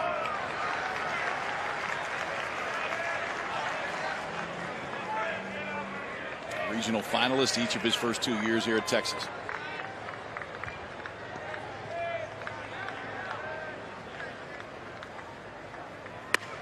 Get a little giddy up on it. Kyle Kruger bringing 92. Wayne Graham, Rice head coach until this year, had taken the Owls to 23 consecutive NCAA tournaments. He's a Texas grad. And Rice fans might be rubbed the wrong way by their longtime coach back in the gear of his alma mater, wearing a Texas polo.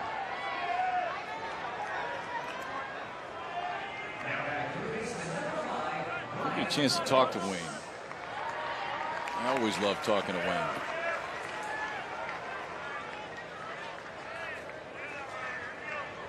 I would bet it's been a long time since he's wore those colors. It's just weird. It just doesn't look right. You know, some things don't look right. With you.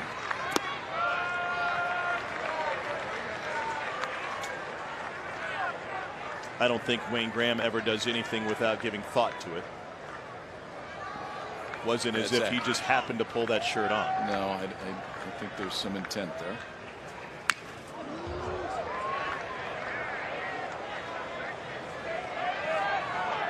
University of Texas President Greg Fenves in the house tonight.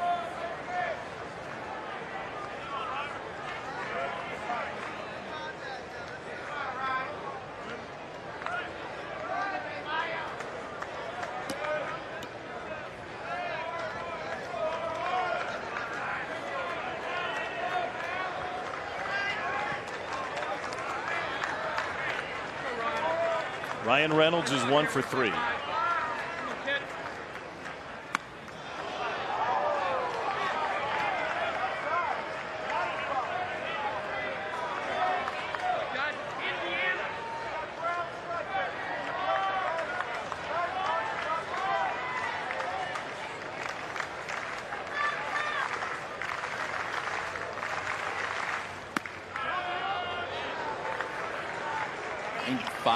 Kruger right at the bottom of the zone. Well, just out of the zone and down.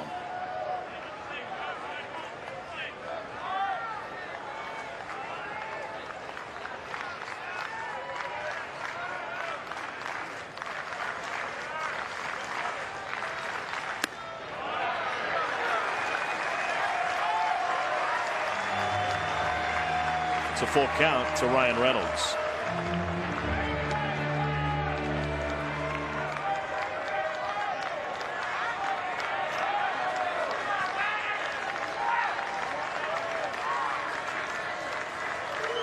Payoff pitch. Waved at. That is sick.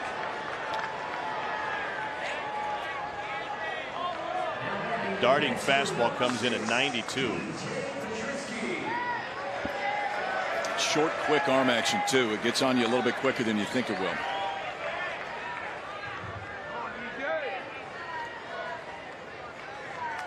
There you go. Yes, that's my shirt.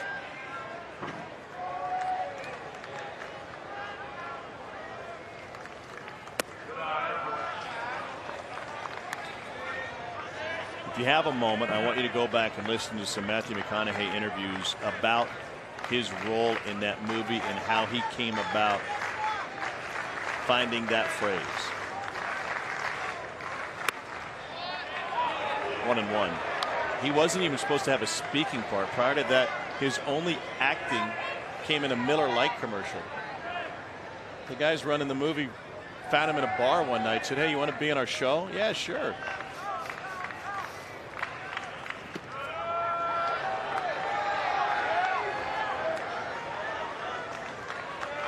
Rest is history. Worked out all right. All right. All right.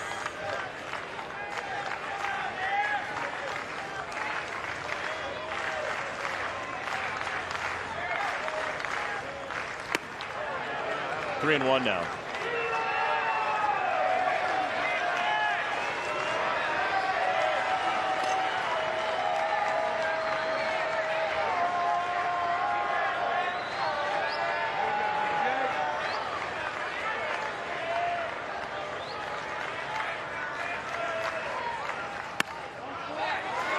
Missed inside for ball four.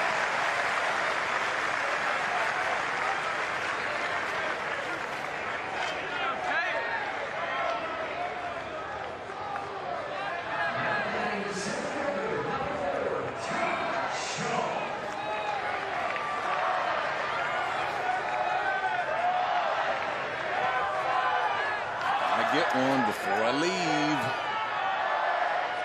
Buy you one now, too. Here's Tate Shaw.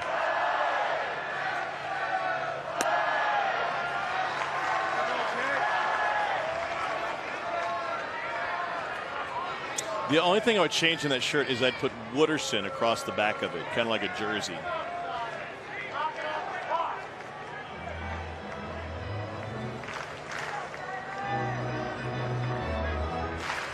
More coverage of the Division I baseball regionals and the always anticipated interactive brackets. Go to NCAA.com.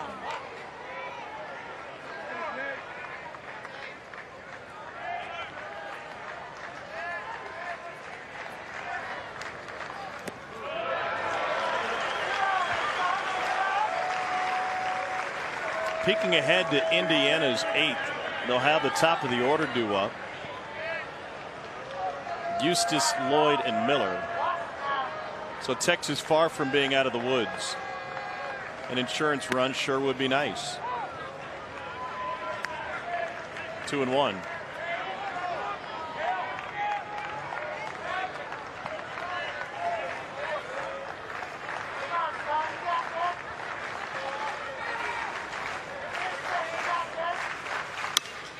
Chopped, tough play. Walker has to hurry. Indiana keeps Texas off the board in the 8th. Hoosiers coming to the plate, down 1, trying to force a Game 7 tomorrow night in Austin. Couple of hits for the designated home team. Houston RBI single, Luke Miller RBI single. Then Zach Zubia put a charge into 1 in the 6th. Disappeared over the wall in center. Horns had tied it up. In the 7th, they took the lead. Cody Clemens on his way to being the regional MVP. Should Texas wrap this thing up? Drove in his 7th of the weekend with a double to plate Hamilton. That dude has been into it all weekend long. And you're on TV again. Wooderson.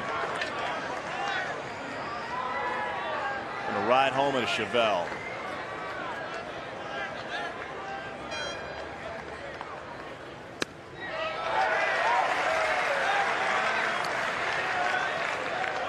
This is the first plate appearance for Eustace, a senior from Batavia, Illinois.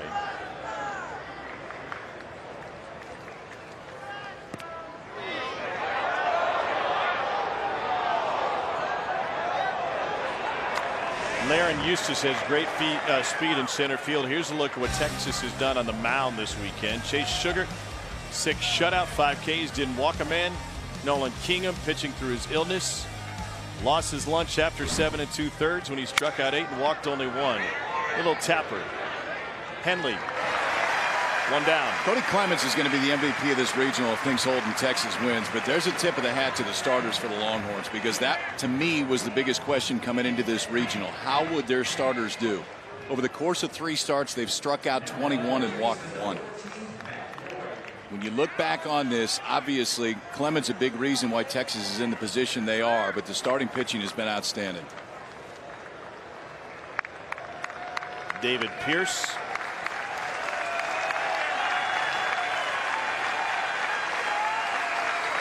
Henley will get a hand.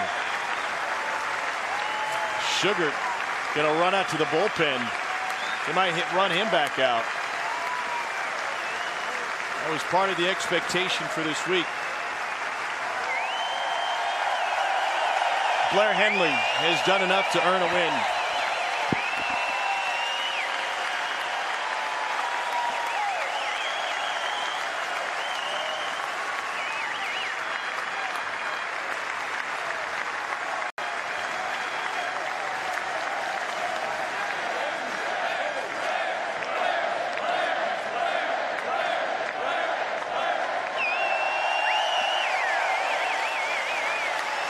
You know what's cool here? What do you got?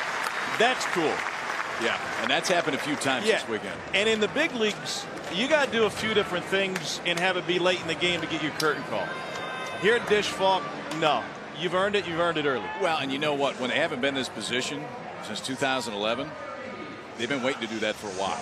And Texas has given them plenty of reasons to do it so far this weekend. For the Longhorns, we talked about Blair Henley. This is his longest outing of the year. He had gone 7 innings twice. Now he goes 7 1/3, gives way to the Texas bullpen. But I really think it's one of the keys the entire weekend for Texas.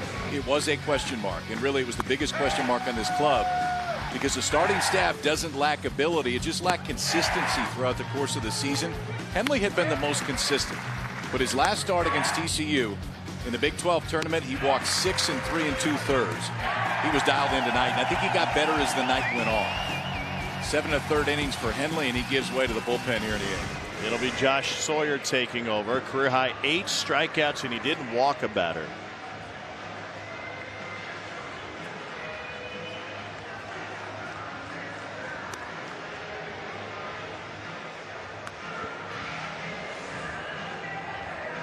Suddenly it smells better than it did when we were wearing those batting practice shorts. Sawyer Jr. from San Angelo making his 28th appearance at 3.81 ERA. He has struck out 29 in 28 1/3. 28 appearances, tops on this Texas staff. The left-hander making his 2nd appearance of this regional. Matt Lloyd, the left-hander, due up next. I think that's why you go to Sawyer in this spot.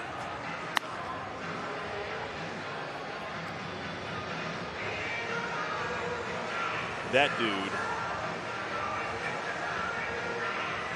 We've been watching him all weekend. I know he's a regular here, so Longhorn fans are used to him, but he has been in just about every section of the ballpark. Yeah, he has. And I don't know that he's really used his seat in any of them. I'm not quite sure if he has a seat. I don't know. He has multiple seats.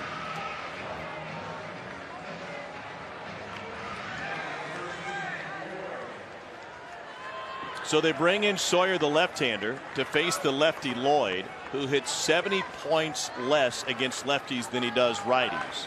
Matt Lloyd in game 1 today was a triple shy of the cycle against Texas A&M.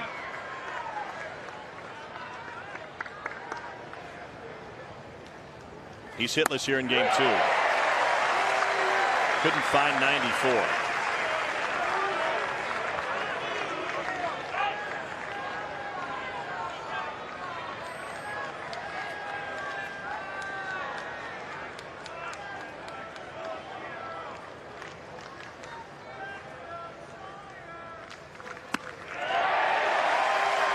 Nothing in 2.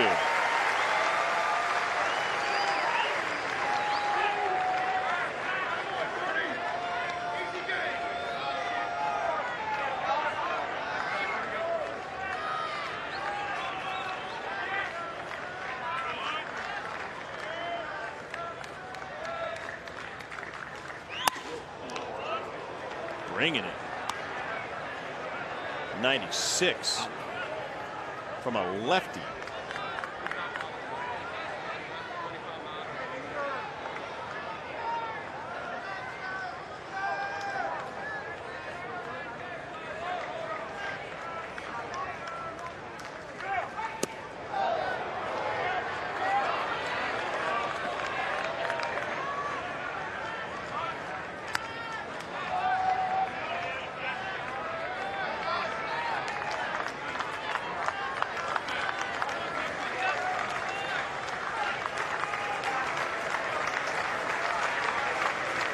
Andy McGuire, Parker Joe Robinson ready to go if needed. Chase Sugared also ran out there, I believe.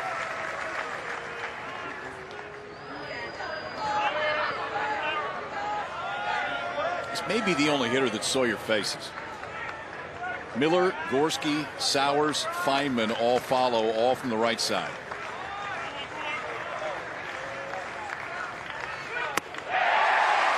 We'll see. If so, he did his job. Strikes out Matt Lloyd in a left-on-left matchup.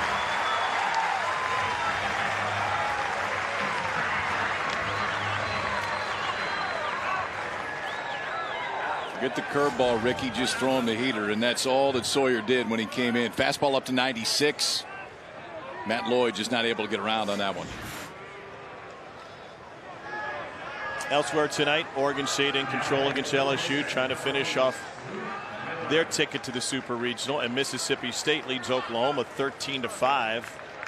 That game's in the bottom of the 9th in Tallahassee. That would force a deciding game 7 tomorrow in Tally.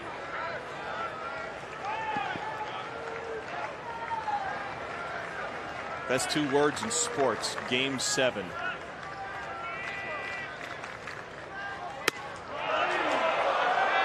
For Indiana to make that happen, they need some late offense against this Texas bullpen. This guy can turn around a fastball now.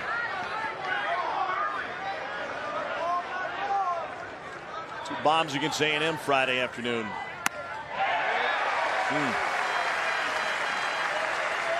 Wanted to check with Heath Jones to make sure that was a strike.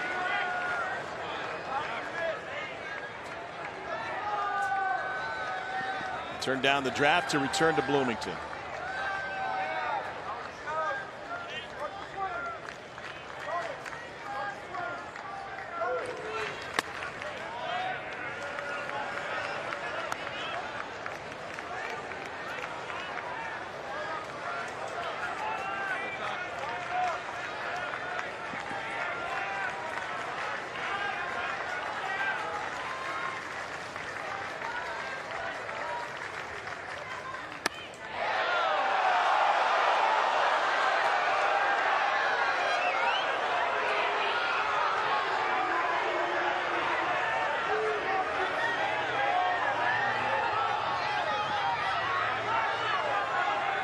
Fans are invested, no doubt about that. Here's the 3-1.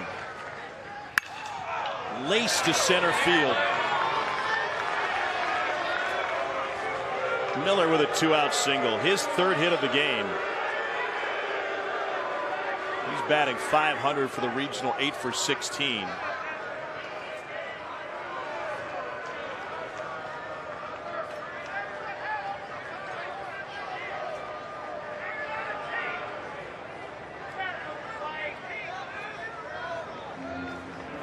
Sawyer faces a pair, gets a strikeout of Lloyd, gives up a single to Miller, and with the cleanup hitter Matt Gorski due to the plate, the Horns are going to go back to the pen.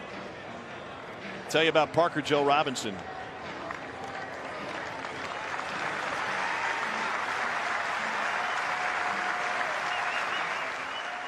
Horns have won 6 of them, and this looks like a team that could get back there. They got to win this regional and then match up with the winners from Oxford. Parker Joe Robinson has turned into a key part of this Texas bullpen after being an afterthought his first 2 seasons. 6'5", 230 pounds, 18th appearance of the year, with 25 strikeouts against only 22 walks. He pitched a total of 10 innings his first 3 seasons in a Longhorn uniform. He is described as both trustworthy and a magician. And that's the best kind, because you're going to crawl into a box and have swords come in if it's not a trustworthy magician. It doesn't work as well. And that's the kind of guy you wanted to back into the bullpen. It's exactly what Parker Joe Robinson has worked himself into over the course of this season. Maybe not thought to be the main guy at the beginning of the year, but as the season went on, he kept getting outs in big spots. That's why David Pierce really trusts his right-hander. He has allowed only 7 of 20 inherited runners to score. 3 of them have come, I should say, on infield ground balls. We're going to hug the line with Reynolds at 3rd. Matt Gorski at the plate for Indiana. Big swing. There's the Houdini part.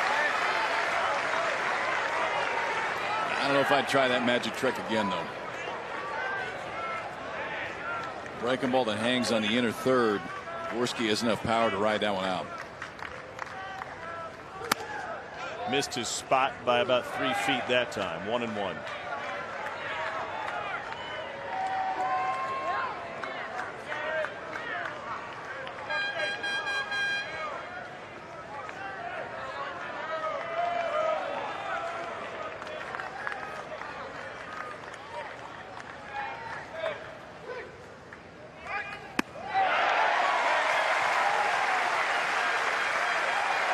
That was big.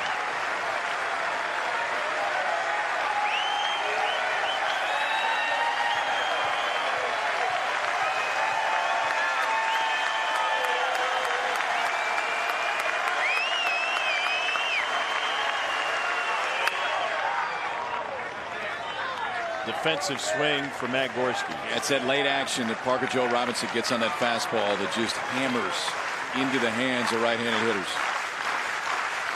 Gorski thought that pitch would be right down the middle. By the time he got the contact, it was in on his hands.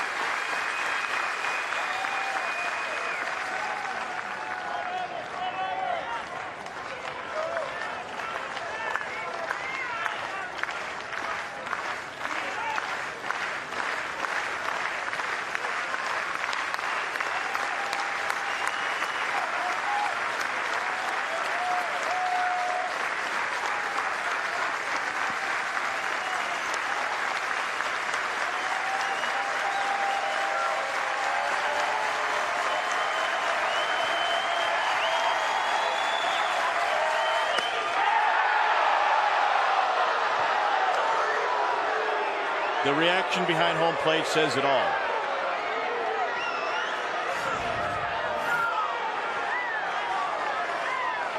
But 6,000 umpires in here right now, but that one looked to be just off the plate. The 2-2. Gorski battling.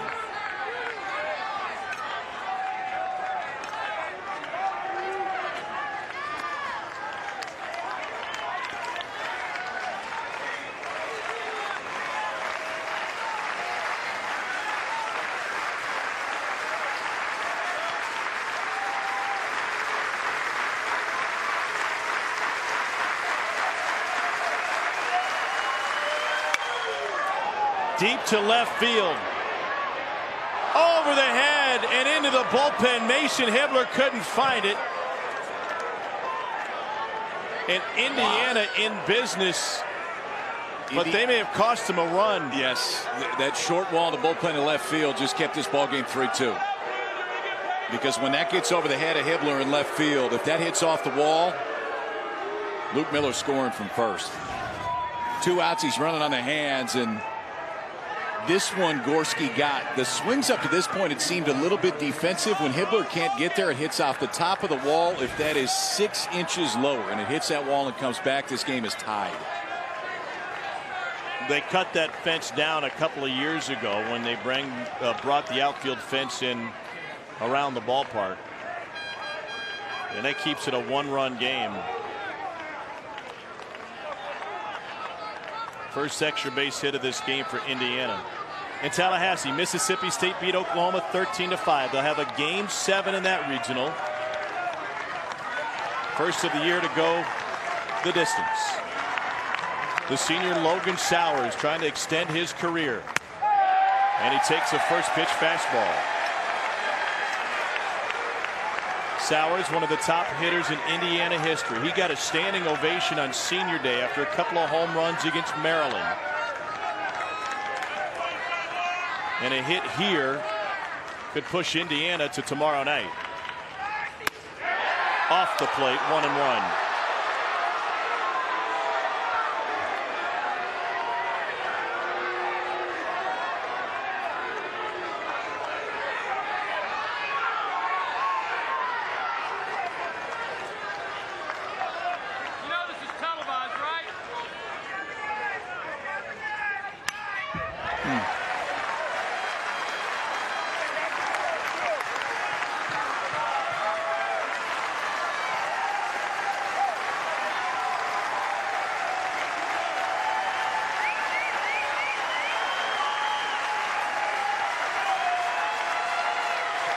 Sellout crowd on its feet here in the 8th.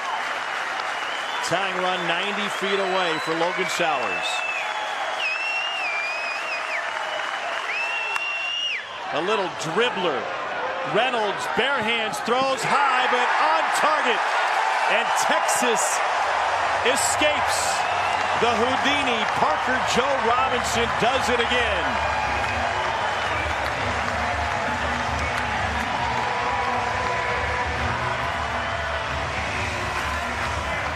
What a play by Reynolds, who earlier this game had a huge error, led to an Indiana run.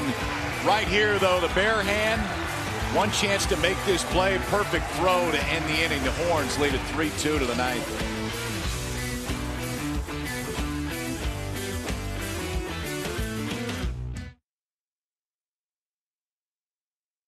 earlier error and is able to keep Indiana off the scoreboard in the 8th.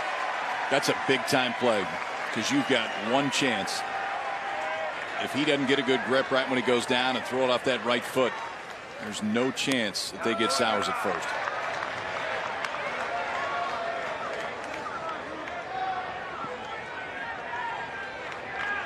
Jake McKenzie is 1 for 3.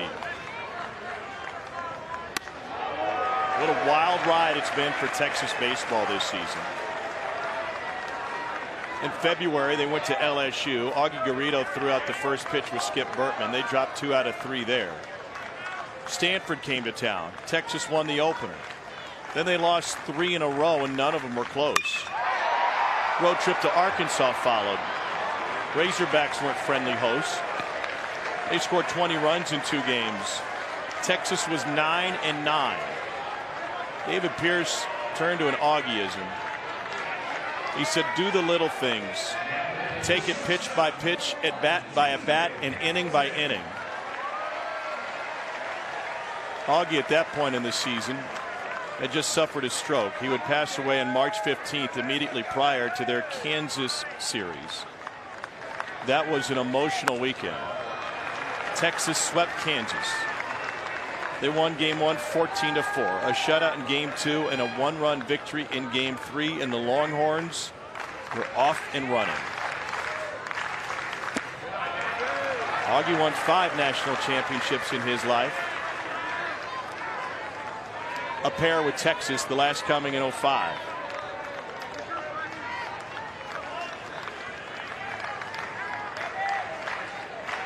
Texas has the Big 12 Coach of the Year and the Big 12 Player of the Year.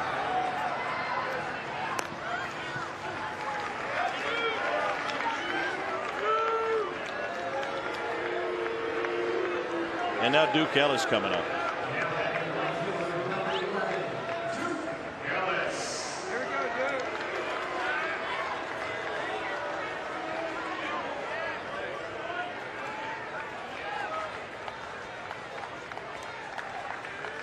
Ellis has reached base safely in 23 consecutive games, but he is 0 for 4 tonight.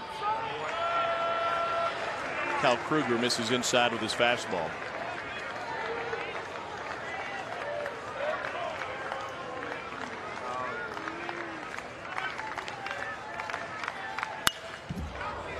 What was the Augie quote that you love so much? The world treats winners differently than losers. It's accurate.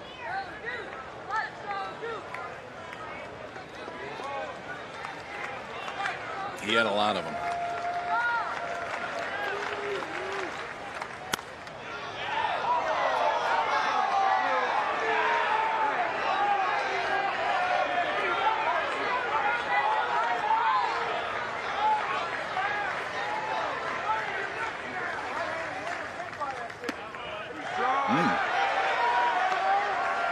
Glove saving a beauty by Feynman right there. Come on, Blue.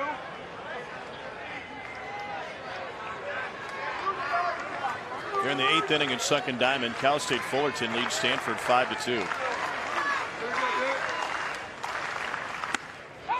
Strike 3 called. That's a quick one. A 1-2-3 frame. Cal Kruger wastes no time, needs just 11 pitches, and now he's trying to pump up his batters. Feynman, Bradley, and Walker will try to extend the season for Indiana.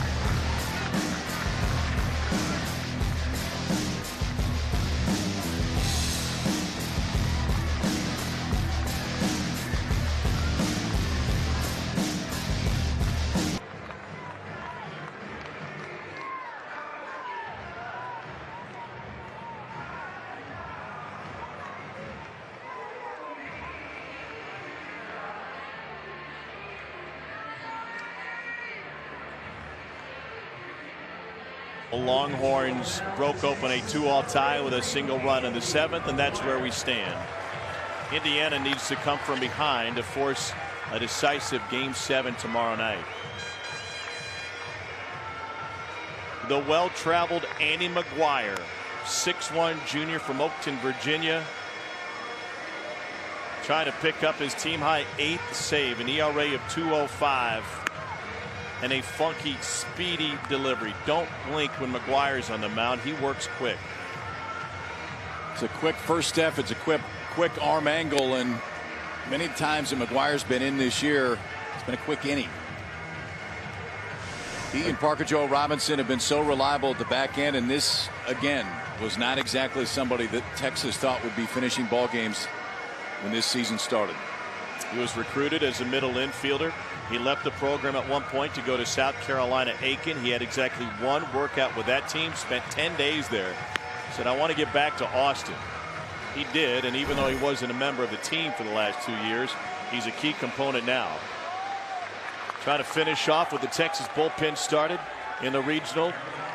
They've only allowed 3 hits over 5 shutout innings with 7 strikeouts and no walks. That was McGuire's previous job. Be tough to throw with his tempo and chaps, wouldn't it? Make it a little tougher.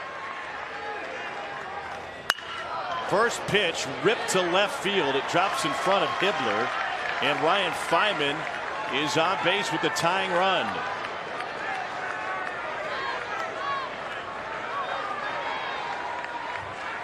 Indiana not going quietly into the night.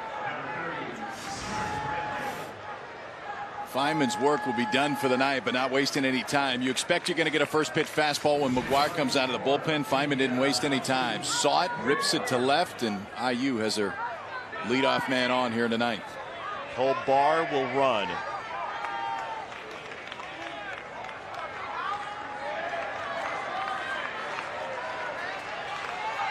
Scotty Bradley coming to the plate for Indiana.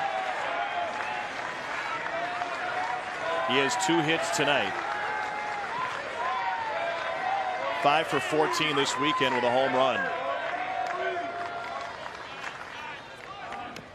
Hit him. He got hit, and Indiana's got 2 aboard with nobody out. Did he offer at the pitch? Tim Vesey says no. Around third goes Barr, but it was a dead ball on a hit batter. Ball's dead. The question was whether or not he actively went after it. If he did, it would make it a strike. Even if it hit him, ball would be dead. Base runner would go back to first. The appeal down to third to Tim Vesey was exactly what Heath Jones was doing, and he went there right away. He didn't need anybody to ask. Tim Vesey, the third base umpire, immediately said no. It looked close to me, but he did not. That bat clearly came back. It's absolutely the right call. And it absolutely hit him. So 2 on. The winning run is at first base. Indiana is the home team tonight here at Disch-Falk Field.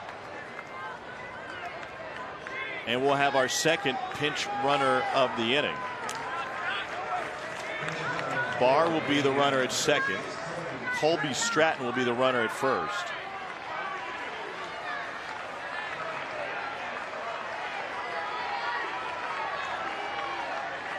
Indiana throwing everything at Texas the Longhorns can handle. This is Justin Walker. His dad was on a flight back to Indiana. Not sure if he landed yet. He's watching on the plane. His seatmate might be surprised here in a moment. One is on. And Texas brought Reynolds crashing in from third, and Hamilton covering the bag there. I don't know if they'll do it, but the entire left side of the infield opened up right there. Ryan Reynolds charged. David Hamilton, the shortstop, was almost on third base when that pitch was delivered. Walker's just a freshman, and I don't know if you give him the ability to pull that bat back and swing it right here, but if he sees that seam defensive alignment, if he hits it on the ground to the left side, it's a hit. Same play, and they go to the pickoff. Wow, Barr got back just in the nick of time. Well, Wheel playing, it's a good time to take this chance. Andy McGuire took a little bit more time on that pick than he otherwise would. Most of the time, you'll see a pitcher spin glove side on that. It's a little bit quicker to get there. He stepped off first before he made the throw. It took a little bit extra time to get it done. And it looked like he kind of babied the throw. Another square by Walker. Another pickoff attempt. In a different defense. That time Hamilton stayed home, covered on the pick. And now Indiana will use an offensive timeout. Chris Lemonis wants to talk with the freshman Justin Walker. I don't know if Walker's ever seen this, right? Not only this situation on the field, but the atmosphere and with everything on the line. And this could be a discussion right here, just judging to see how comfortable Walker would be if he pulls that bat back and swings. The one thing is you want to make sure that you force McGuire into the zone. First pitch of the inning, Feynman hammered to left field for a single. Then he hit Scotty Bradley when he was trying to bunt. They're looking into the dugout for the signs. David Pierce sending him in from the corner of the dugout.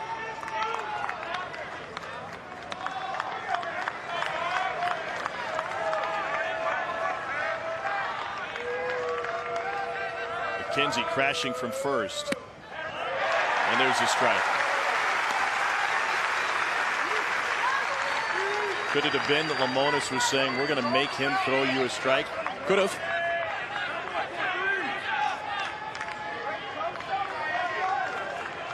The signs from Kyle Cheesebro.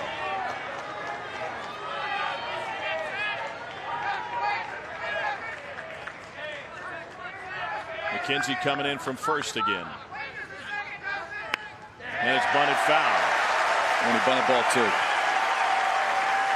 And he bunted at that because of the previous pitch. It was a called strike at the bottom part of the zone, and it absolutely was one. That late sinking action from McGuire took it out of the zone. It was a tough pitch for Walker to bunt. Now let's see if Chris Lemonis keeps it on or lets the freshman swing away. The Friday starter, Chase Sugar, is warming for Texas. 69 pitches just 2 days ago. Sugar ran down. Now looks like he's ready if needed. Tying run at second. The 1-2 to the freshman Walker. Fouled it off and caught the mask of DJ Petrinsky. That was a double hitter. Also got Heath Jones.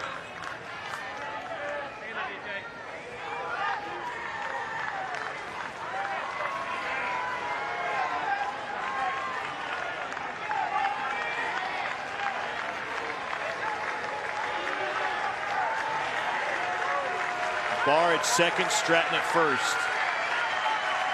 The closer McGuire on the mound. Took a breaking ball to the dugout.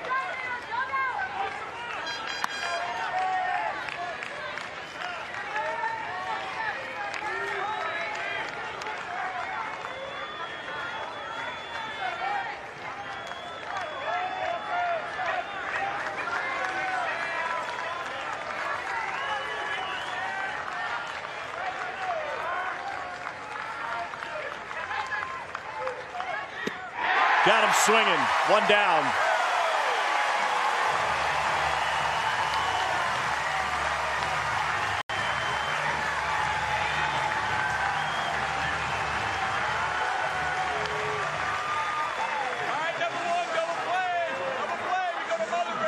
So now the double play is in order. Texas third in the country in double plays. They've turned 68 of them.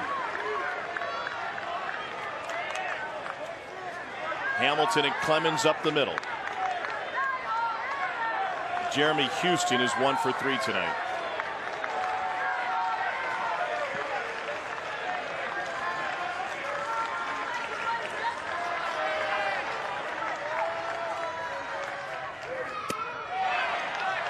Sinks away 1-0.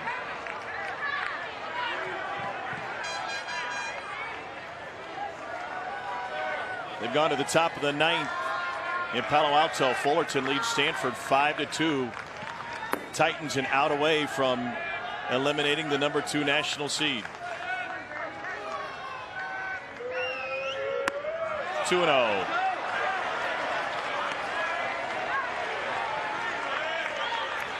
For Jeremy Houston, you get really selective right here. You have to see that ball up. Anything that starts at the bottom part of the zone is going to keep sinking and fall out of it.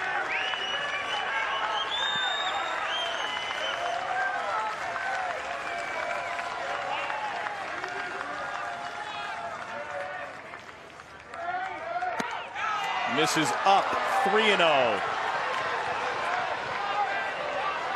Absolutely taking one here. Do you take two? Oh, no.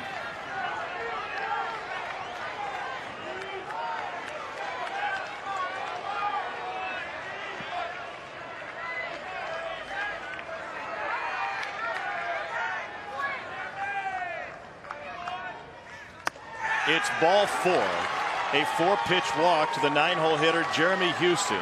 And Indiana has loaded the bases, down 1 in the 9th.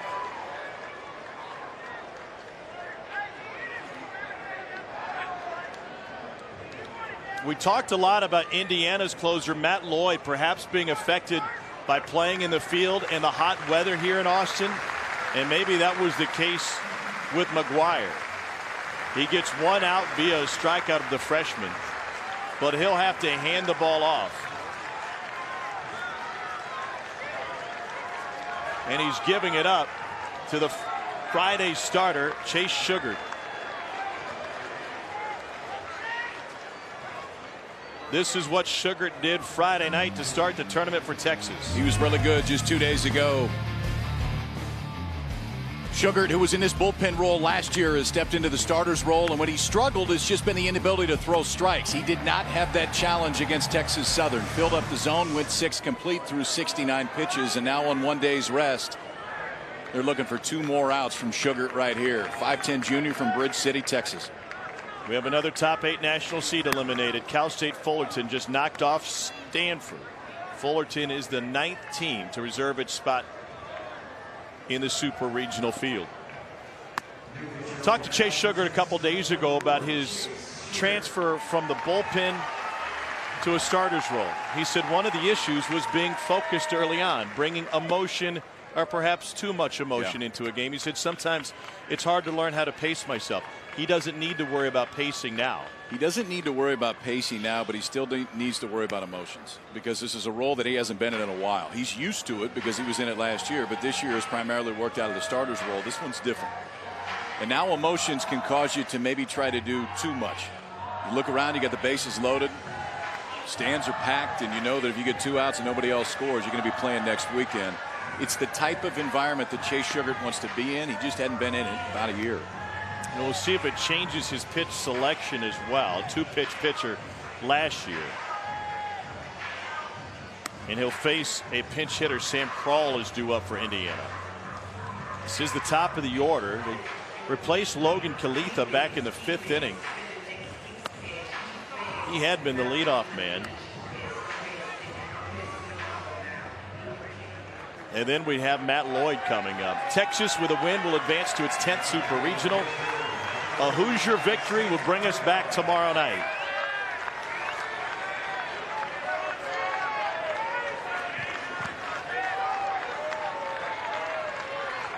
Freshman from Sheridan, Indiana.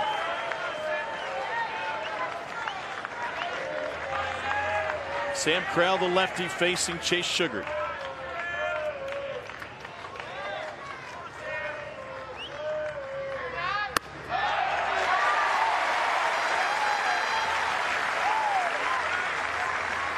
Chris Lemonis' team has loaded the bases. Cole Barr, pinch runners at 3rd. Colby Stratton at 2nd. And Jeremy Houston at 1st.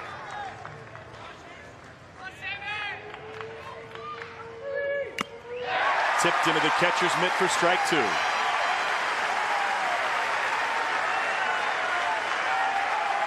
Fastball playing up for Sugar right here. That last one at 95. A long day for the Hoosiers. They arrived at the ballpark 12 hours ago. They knocked off A&M after a 9-run first inning. And now they're trying to come from behind on Texas. Krall fouls that one off.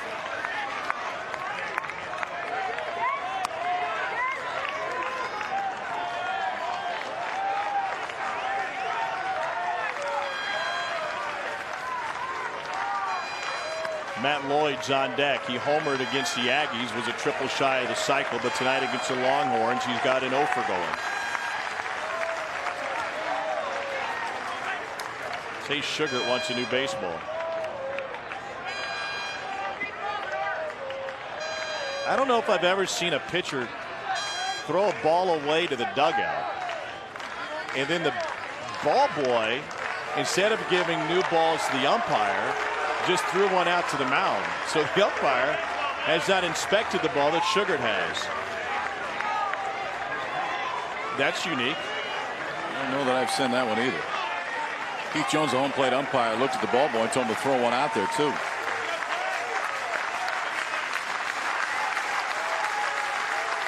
0-2 to the freshman Crail, and he's never had a bat like this. Strike 3 called. Punched out a 95. That's a ball. And I think Heath Jones has been really good in big spots tonight, but there was, in this at bat, the first pitch of the at bat was off the plate, and this one is absolutely off the plate. I mean, that's over the wide of the right-handed batter's box.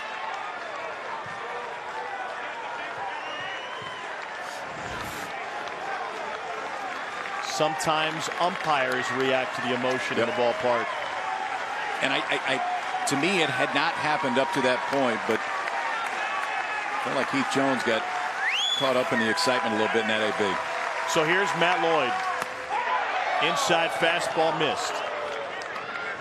Lloyd is 0 for 4 tonight with a couple of strikeouts. Earlier today against Texas A&M, he singled, hit a 3-run home run, and doubled.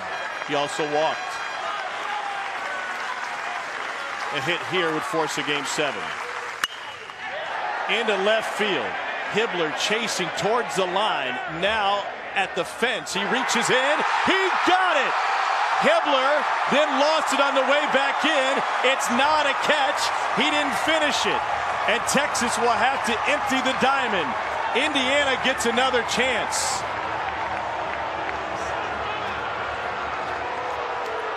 And they think a catch is not a catch in the NFL, nor is it in baseball.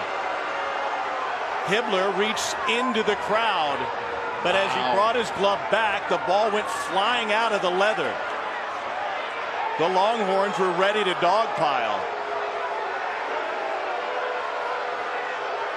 Tim Vesey, the third base umpire, raced down to get a good look.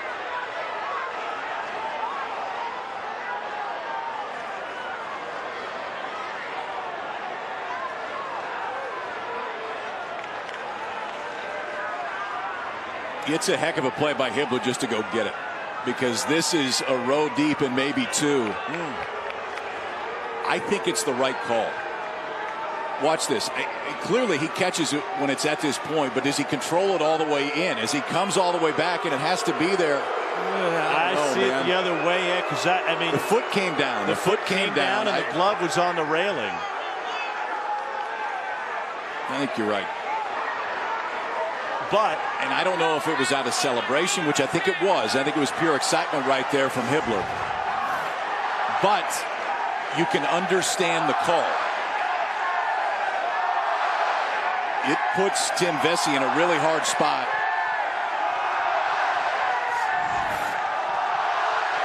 For a legal catch, a fielder must catch and have secure possession of the ball before touching dead ball territory with either foot or falling in. That's a little bit different than a catch going into the dugout, for example. The left foot came back and landed in play.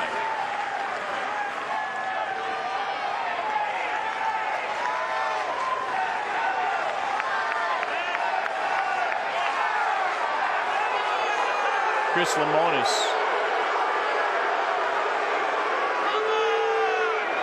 What could this be about?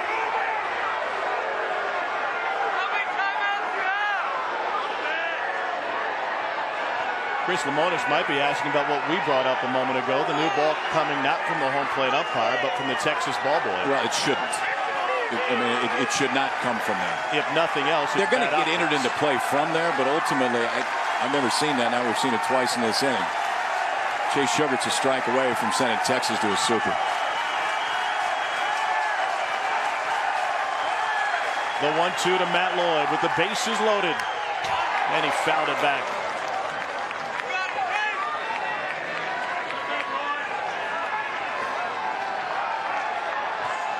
You're trying to do it again. Jones will pick one out and let Petrinsky give it to Sugar. pressure on everybody tonight. There's even pressure on the ball boy. Late game drama. Indiana needs a run or two to get us to tomorrow night.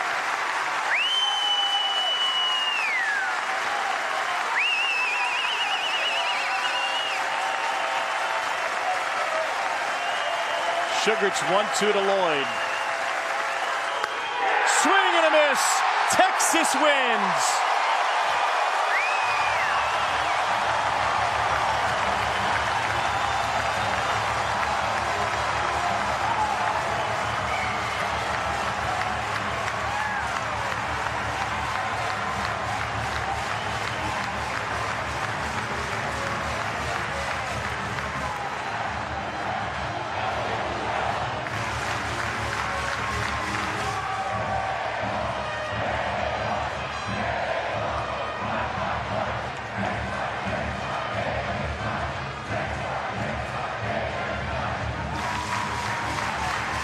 What a battle from Indiana. Yep.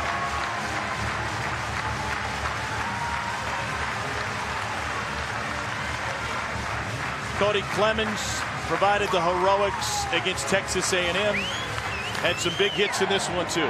You know, David Pierce said at the beginning of this series, we're starting Chase Sugart for a few reasons. One, he's healthy, but two, he bounces back better than anybody that we have. 6 innings, 69 pitches. The idea was, if you need him for a few outs, you may get this. They needed him for a few outs, and it was the 2 biggest outs of the ball game. David Pierce is on to a super regional for the first time in his head coaching career. Henley got the win. Sugart picked up his second save. The adulation to Clemens.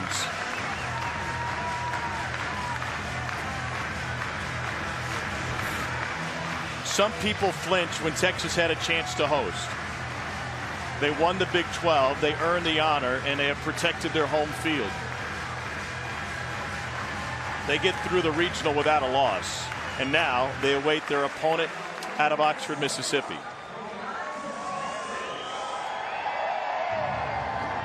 Tenth Super Regional in school history, first since 2014, and now the eyes of Texas.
What a sight. Wow. Augie would be proud. Rebels in control in Oxford. They'll restart tomorrow at Swayze Field. Tennessee Tech and Missouri State will try to knock off Ole Miss. Otherwise, it would be the Longhorns headed to Swayze Field.